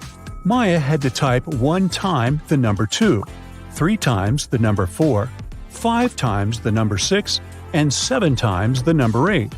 Reading it aloud was the key to solve this problem. Whew! That's it for today. So hey, if you pacified your curiosity, then give the video a like and share it with your friends. Or if you want more, just click on